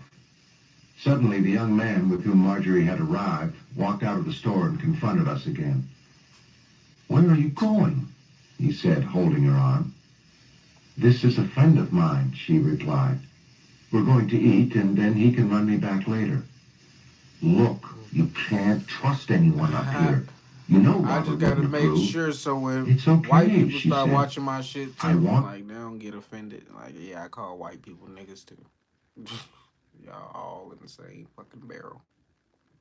you to come with me, now. Not y'all in here, but like I took his arm and pulled it off niggas. Marjorie. You heard what she told you, I said.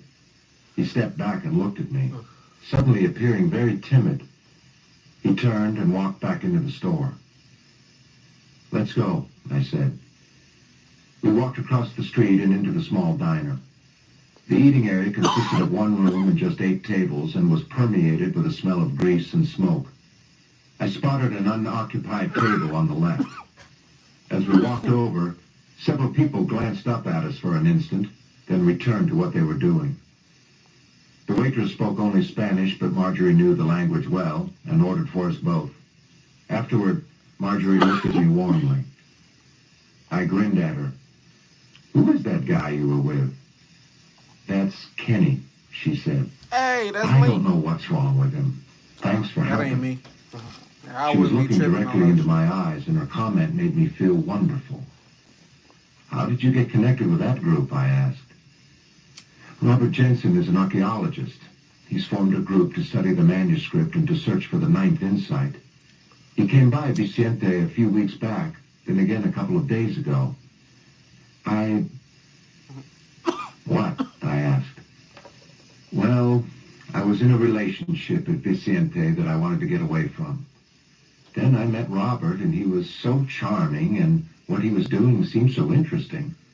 He convinced me that our research at the gardens would be enhanced by the ninth insight. See, women get distracted too. Honestly, it ain't just men. Like women be having those freaky thoughts. And that he was on his way to find it.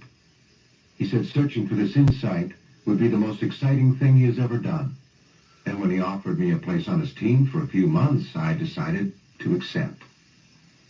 She paused again and looked down at the table. She appeared uncomfortable, so I changed the subject. How many of the insights have you read? Only the one I saw at Vicente. Robert has some others, but he believes people have to rid themselves of their traditional beliefs before they can understand them. He says he would rather they learn the key concepts from him.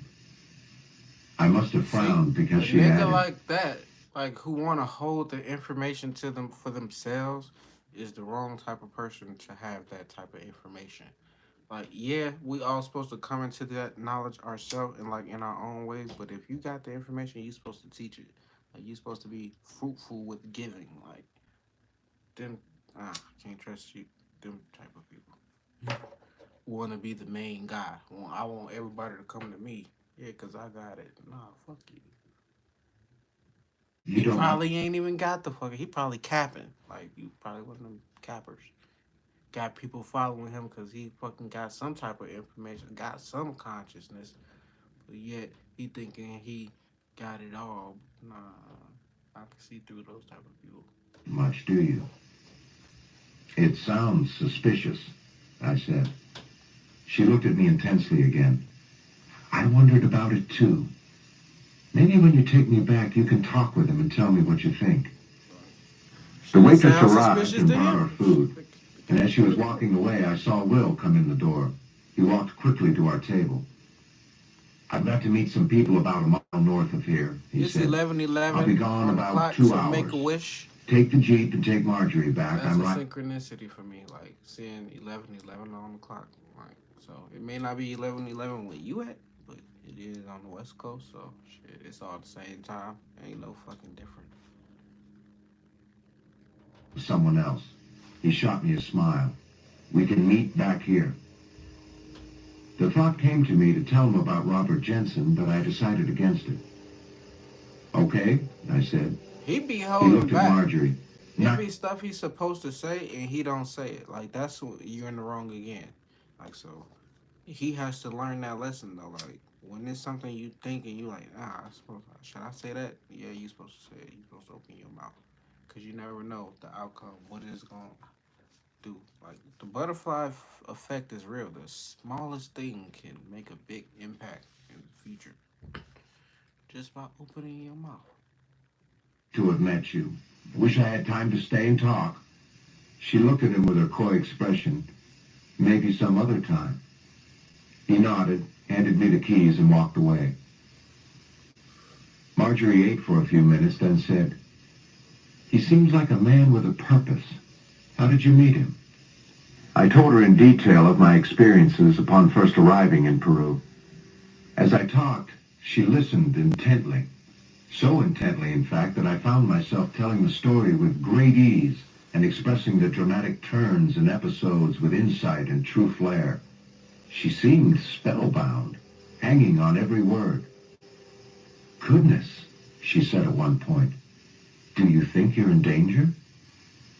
No, I don't think so, I said.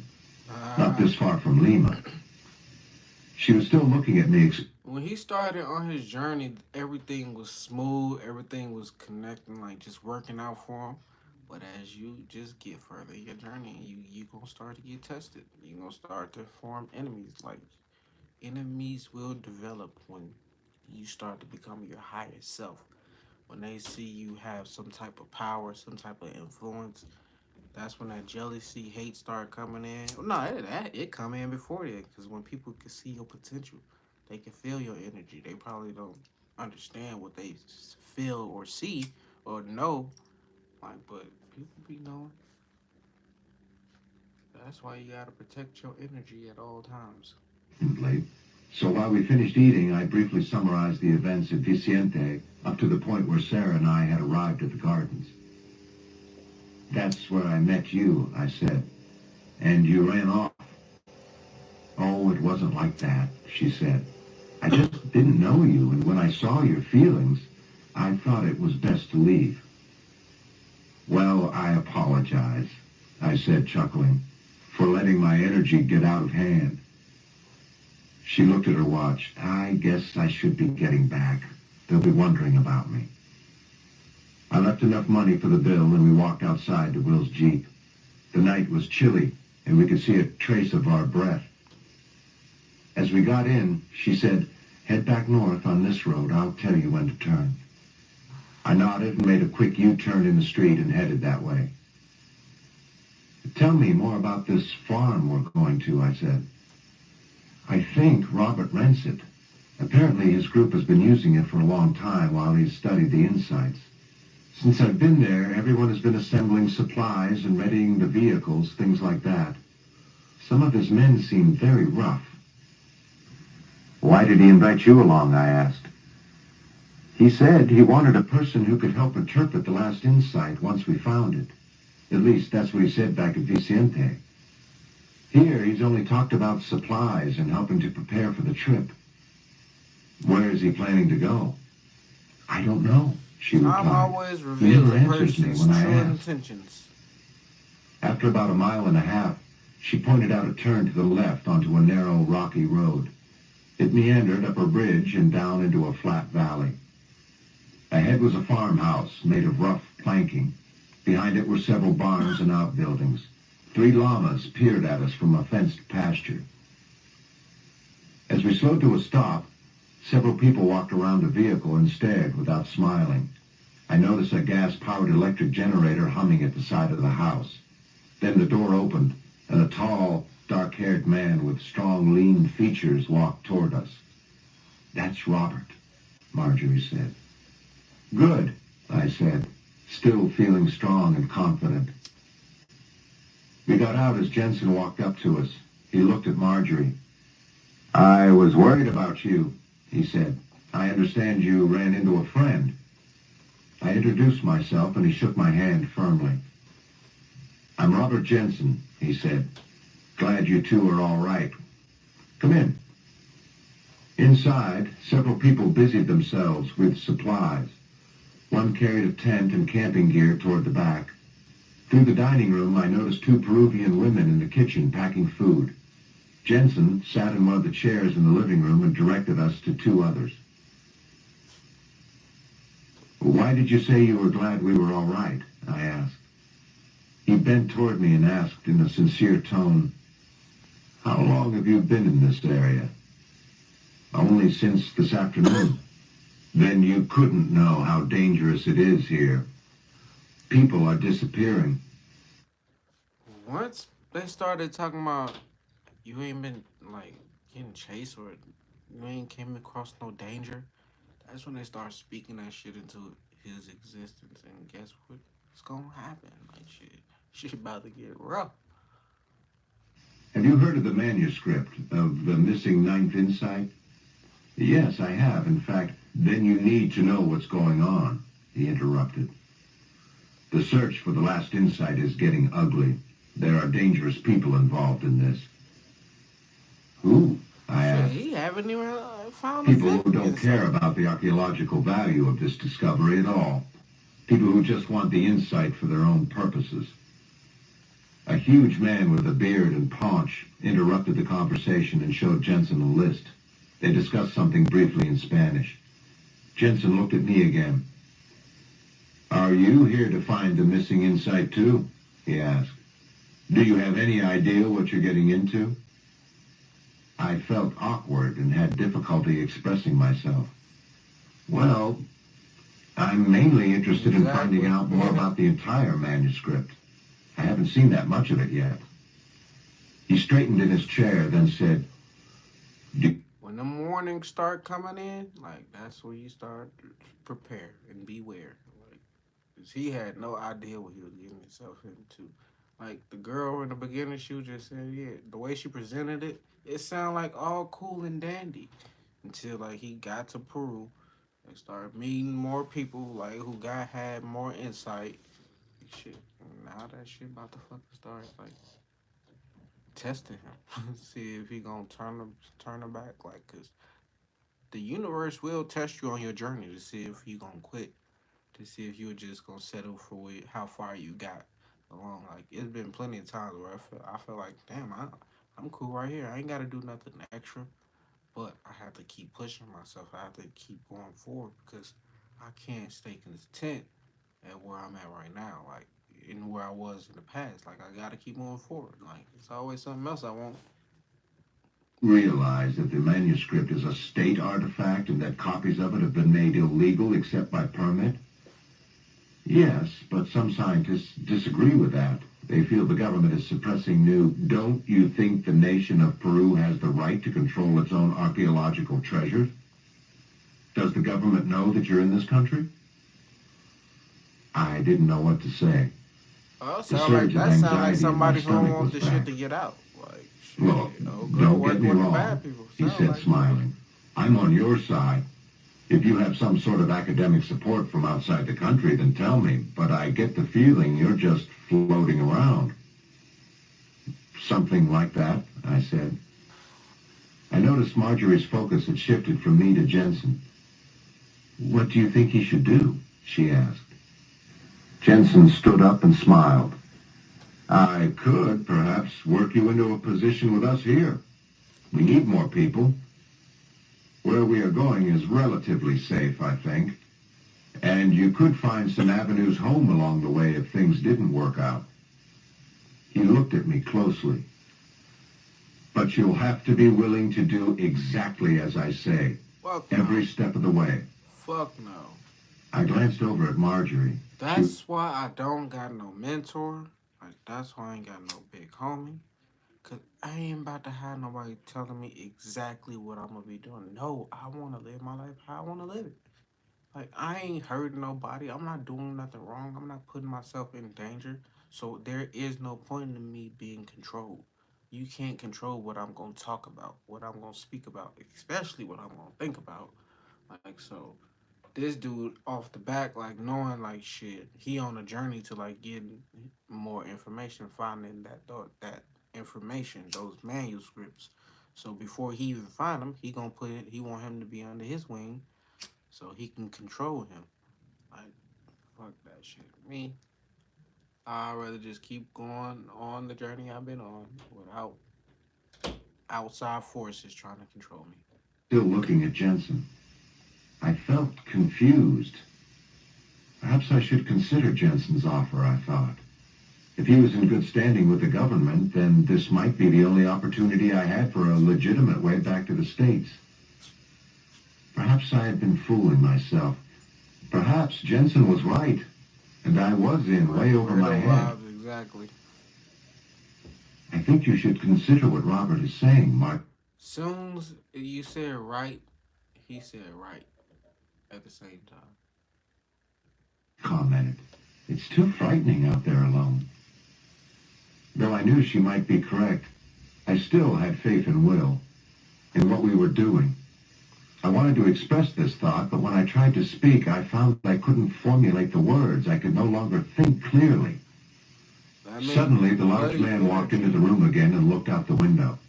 That dude energy was way stronger than the main characters because it got him contemplating going his route. Like, so when somebody got more power or more knowledge and energy, like they can easily manipulate people, random, like just people who don't know who they are.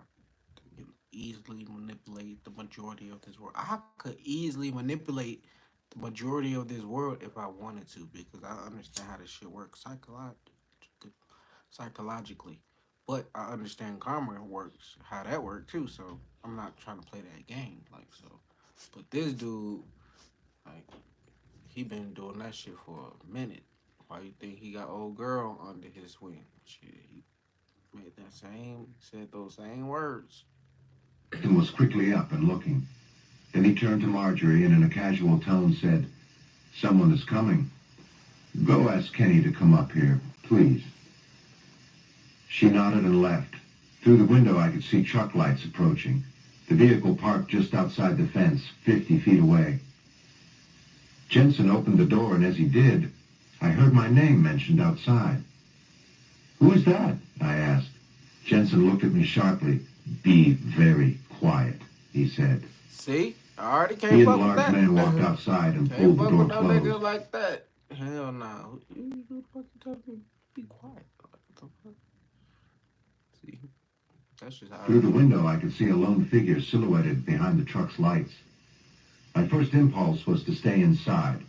Jensen's assessment of my situation had filled me with foreboding. But something about the person by the truck seemed familiar. I opened the door and walked outside. As soon as Jensen saw me, he quickly turned and walked my way. "What are you doing? Go back inside." Above the generator, I thought I heard my name again. "Go back inside now," Jensen said. "It could be a trap." He was standing directly in front of me, blocking my view of the vehicle. Go back inside now. Trying to I manipulate him. felt totally confused and panicked, unable to make a decision. Then the figure behind the lights That boy walked sound closer like and a I could see his vampire. form around Jensen's. You know how vampires have the gift to like speak and like compel people to do shit? Like that shit is really a gift. Like energy vampires are real. They may not suck your blood by biting you, but they'll fucking suck your energy. Like and it, definitely if they some powerful ass motherfuckers. Like beware. Body. Distinctly I heard, "Come here, I need to talk with you." Then as the figure approached, my head cleared and I realized that it was Will. I rushed past Jensen. "What was wrong with you?" Will asked quickly. "We need to Hella get out of crazy, here." exactly. "But what about Marjorie?" I asked. "We can't do anything about her right now," Will said. "We'd better leave." We started to walk away when Jensen called out, "You'd better stay here. You won't make it." I glanced What back. the fuck? Will stopped and looked at me, giving me a choice to stay or go. "Let's go," I said. We passed the truck in which Will had arrived, and I noticed People gonna always try to stop you on your journey. Always gonna try to get you to come with them, do what they doing, which is nothing. Like, or they on the wrong path doing some shit you ain't got no business doing. So that's why you gotta be stand firm in your beliefs. Like, bruh, like testing his but exactly like you gonna get tested on this journey plenty of times where it's gonna be other YouTubers who you think are positive, got you gonna think they got information, but they're there to deceive you. Yeah, I've seen it plenty of times. other men had been waiting in the front seat. When we got to Will's Jeep, he asked me for the keys and we drove away. The truck with Will's friends followed. Will turned and looked at me. "Jensen told me you had decided to stay with his group. What was going on?" "How do you know his name?" I stammered. "I just heard all about this guy," Will replied. "He works for the Peruvian government. He's a real archaeologist, but he's committed to keeping the whole thing secret in return for exclusive rights to study the manuscript. Only he wasn't supposed to go looking for the missing insight. Apparently he's decided to violate that agreement. He is rumored to be leaving soon in pursuit of the ninth. When I learned he was the person Marjorie was with, I thought I'd better get down here. What did he say to you?" "He told me I was in danger and that I should join up with him and that he'd help me leave the country if that's what I wanted." Will shook his head. "He really had you hooked." He's "What saying do you that mean?" shit. "You should have seen your energy field. It was flowing almost totally into his." Motherfucker had "I that don't power over him. understand." Think back to Sarah's argument with the scientist at Vicente. If you had witnessed one of them winning, convincing the other that he was correct, then you would have seen the loser's energy flowing into the winner's, leaving the loser feeling drained and weak He and had somewhat already seen that confused. for himself, The but then on your journey, you gonna see the universe and God is gonna show you some shit, and then it's gonna test you by making you go through the exact same thing it showed you, so you can get the full experience. Because you could never just learn something by just seeing it. I mean, you can learn about it by seeing other people's mistakes, but for you to truly learn and grow, you gotta experience this shit. the girl in the Peruvian family appeared, and the way, he smiled, that you look now. "You saw that happening to me?" Facts. I asked. "Yes," he replied.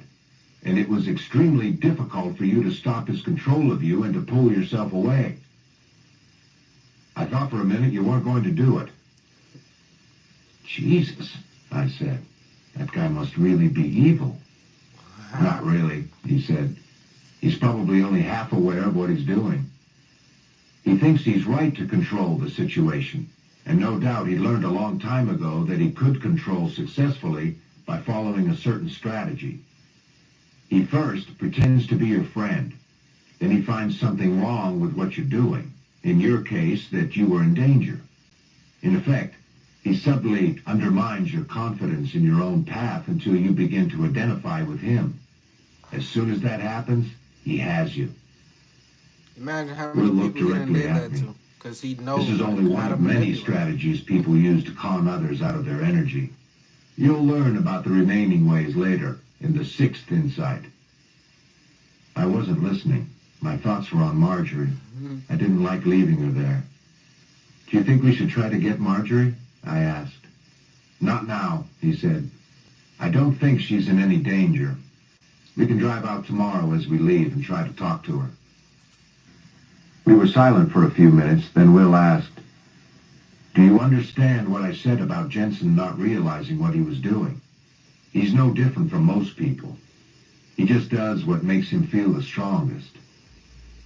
No, See, like how your parents was raised you, even though it probably wasn't the right way. They not wrong for like raising you that way, but that's just all they knew who was right. Like, and not to say it was right, but that's the only thing they knew. Like, so I'm too old for this shit. Hey, as long as you alive and breathing well, bro, you never too old. You been through like if you old, if you got up I in don't think I age, understand. you got some experience, you got some game. Like, cause you ain't just been flowing through life, just not learning no lessons. Like, well, Will looked thoughtful. All this is still unconscious in most people. All we know is that we feel weak, and when we control others, we feel better. What we don't realize is that this sense of feeling better costs the other person. It is their energy that we have stolen. Most people go through their lives in a constant hunt for someone else's energy. He looked at me with a twinkle in his eye. Although occasionally it works differently. We meet someone who, at least for a little while, will voluntarily send us their energy. What are you getting at? Think back to when you and Marjorie were eating together at the restaurant in town and I walked in. Okay?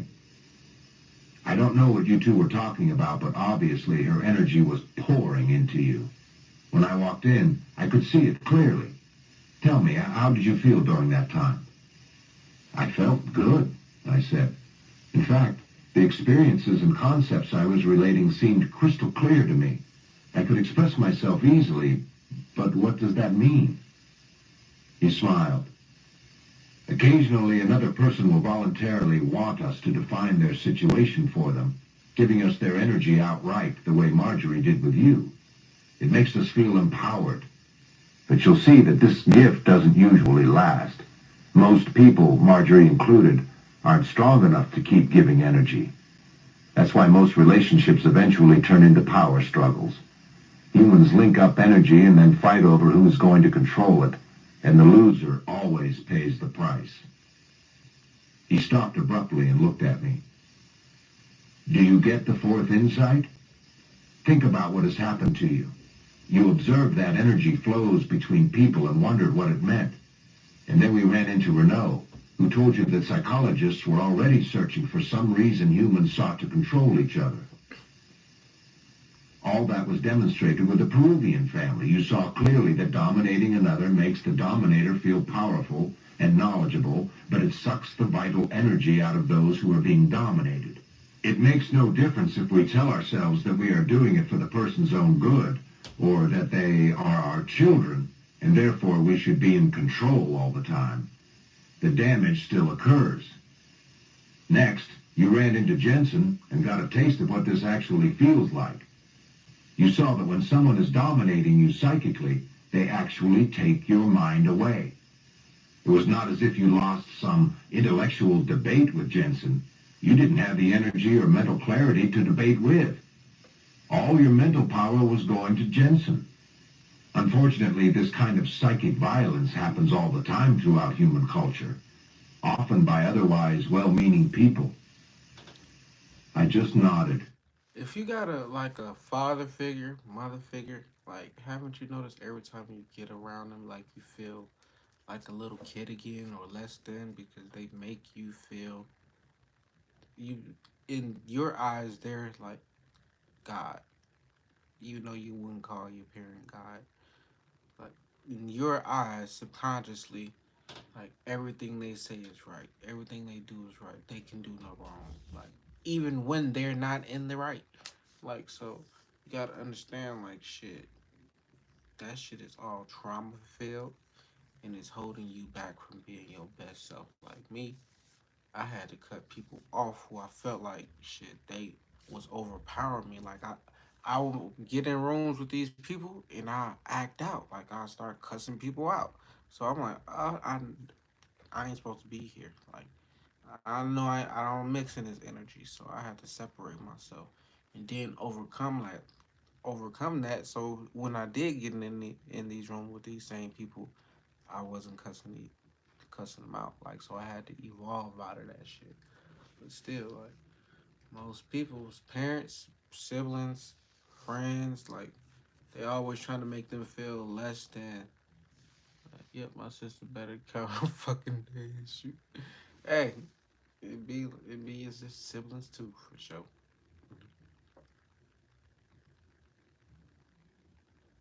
Definitely be your sibling.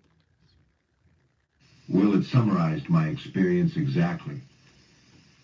Try to integrate the fourth insight fully, Will continued. See how it fits together with what you already know. The third insight shows you that the physical world is actually a vast system of energy. And now the fourth points out that for a long time we humans have been unconsciously competing for the only part of this energy we have been open to, the part that flows between people. This is what human conflict has always been about, at every level, from all the petty conflict in families and employment settings to wars between nations. It's the result of feeling insecure and weak and having to steal someone else's energy to feel okay. Wait a minute, I protested. Some wars had to be fought. They were right. Of course, Will replied. But the only reason that any conflict can't be immediately settled is that one side is holding on to an irrational position for energy purposes. Will appeared to remember something. Reaching into a satchel, he pulled out a bundle of papers clipped together. I almost forgot, he said. I found a copy of the Fourth Insight. He handed me the copy and said nothing else, looking straight ahead as he drove. I picked up the small flashlight Will kept on the floorboard, and for the next 20 minutes read the short document. Understanding the Fourth Insight, it said, is a matter of seeing the human world as a vast competition for energy and thus for power.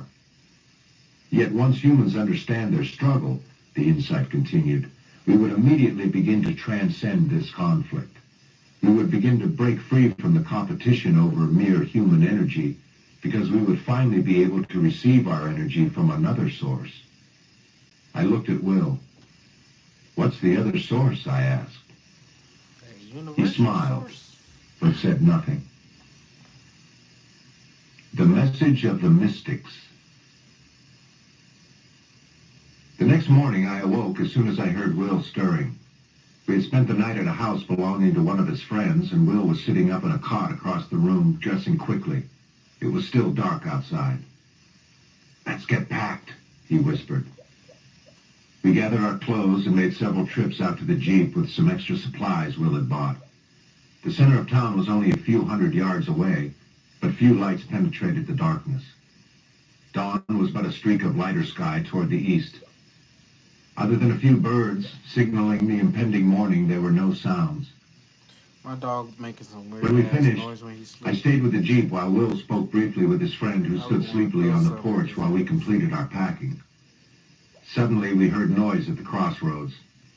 We could see the lights of 3 trucks as they drove into the center of town and stopped.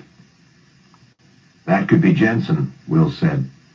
Let's walk over there and see what they're doing, but carefully. We made our way across several streets and into an alley that entered the main road about 100 feet from the trucks. 2 of the vehicles were being filled with fuel, and the other was parked in front of the store. 4 or 5 people stood nearby. I saw Marjorie walk out of the store and place something in the truck there, then walk casually toward us, gazing into the adjacent shops. Walk over there and see if you can get her to come with us, Will whispered. I'll wait for you here. I slipped around the corner, and as I walked toward her, I was horrified. Behind her, in front of the store, I noticed for the first time that several of Jensen's men carried automatic weapons. A few moments later, my fright intensified. In the street across from me, armed soldiers crouched low and slowly approached Jensen's group. At the exact time Marjorie saw me, Jensen's men saw the others and scattered. A burst of machine gun fire filled the air. Marjorie looked at me with terror in her eyes. I rushed forward and grabbed her. We ducked into the next alley. More shots were being fired amid angry shouting in Spanish. We tripped over a pile of empty cartons and fell, our faces almost touching. "Let's go," I said, jumping to my feet. She struggled up, then pulled me down again, nodding ahead to the end of the alley. Two men with weapons were hiding with their backs to us, looking down the next street. We froze. Finally, the men raced across the street to the wooded area beyond.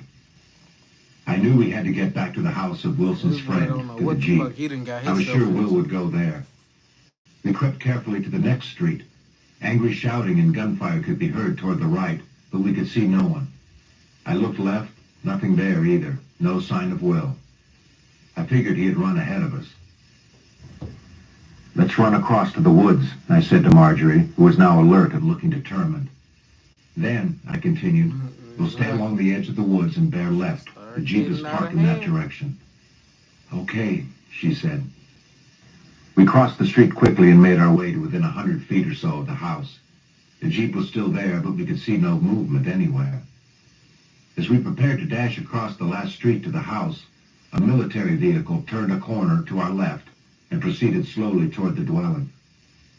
Simultaneously, Will ran across the yard, started the Jeep, and sped away in the opposite direction. The vehicle pursued.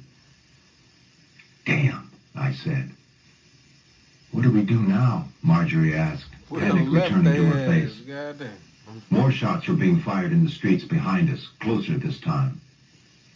Ahead, the forest thickened and inclined up the ridge which towered over the town and ran north and south.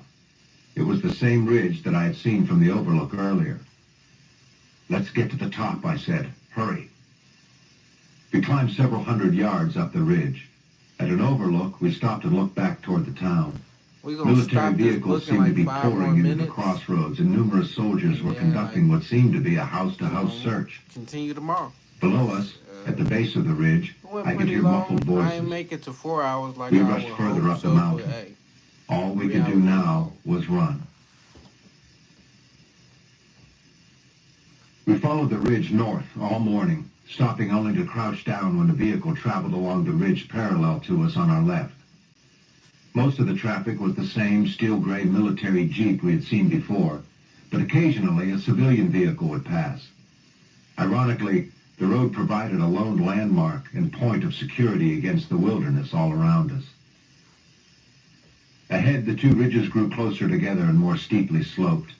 Jagged outcroppings of rock protected the valley floor between.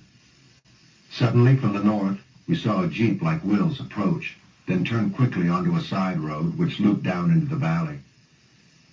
"That looks like Will," I said, straining to see. "Let's get down there," Marjorie said. "Wait a minute, what if it's a trap? What if they've captured him and are using the Jeep to lure us out?" Her face fell.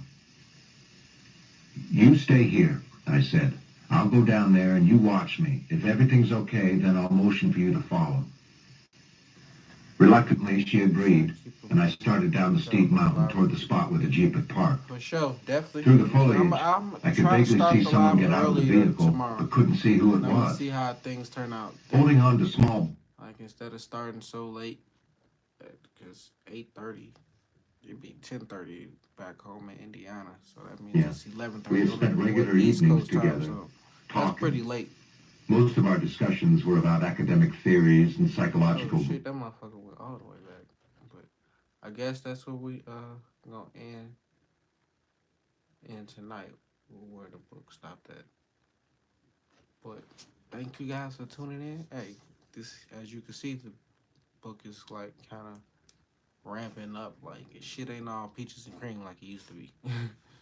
Exactly like so. And yeah, you are definitely invested because you actually did buy the book. Like so, this is actually reading it, so you don't have to physically read it for yourself, but you did miss kind of the beginning, so you gotta see who Sarah is, like see how he even started on his journey, cause he was like he knew about like coincidences and synchronicities before, but somewhere in his journey, like he just stopped believing it and like it stopped happening for him. So now he back on that journey and like he just stayed for his goal is to get all these manuscripts, nine manuscripts, and like shit, he only on number four. Like so, as you can see, it's people that want to dominate you energy wise and don't even realize it. He got his own energy where it's like whether it's sexually thoughts about different women and they knowing it. Like so, it's a lot of shit he needs to fix about himself. It's a lot of growing he need to do. It's a lot of learning he need to do. Oh yeah, definitely can always rewatch. Get the views up, get that watch time hours up.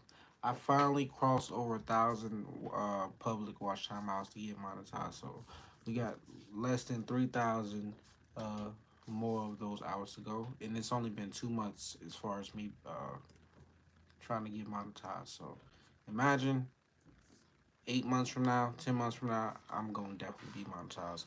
I'm trying to be monetized by July though. I ain't even gonna lie. So that's why I'm trying to stay on live as every day as much as I can, like to get monetized. So dedication is the key. That's the song that I'm gonna be playing once I get off this live. Nipsey Hussle dedication. Like, cause hey, we dedicated. So once again, thank you guys for tuning in. We're gonna be back tomorrow. Like I said, probably a little bit early. I don't know how early yet, cause I've built a habit 8:30. Like so, 6:30 may sound good. We're gonna try to do 6:30. So that means it's 9:30 on East Coast time, and it's the weekend, so motherfuckers shouldn't be asleep. So see you guys tomorrow. Peace.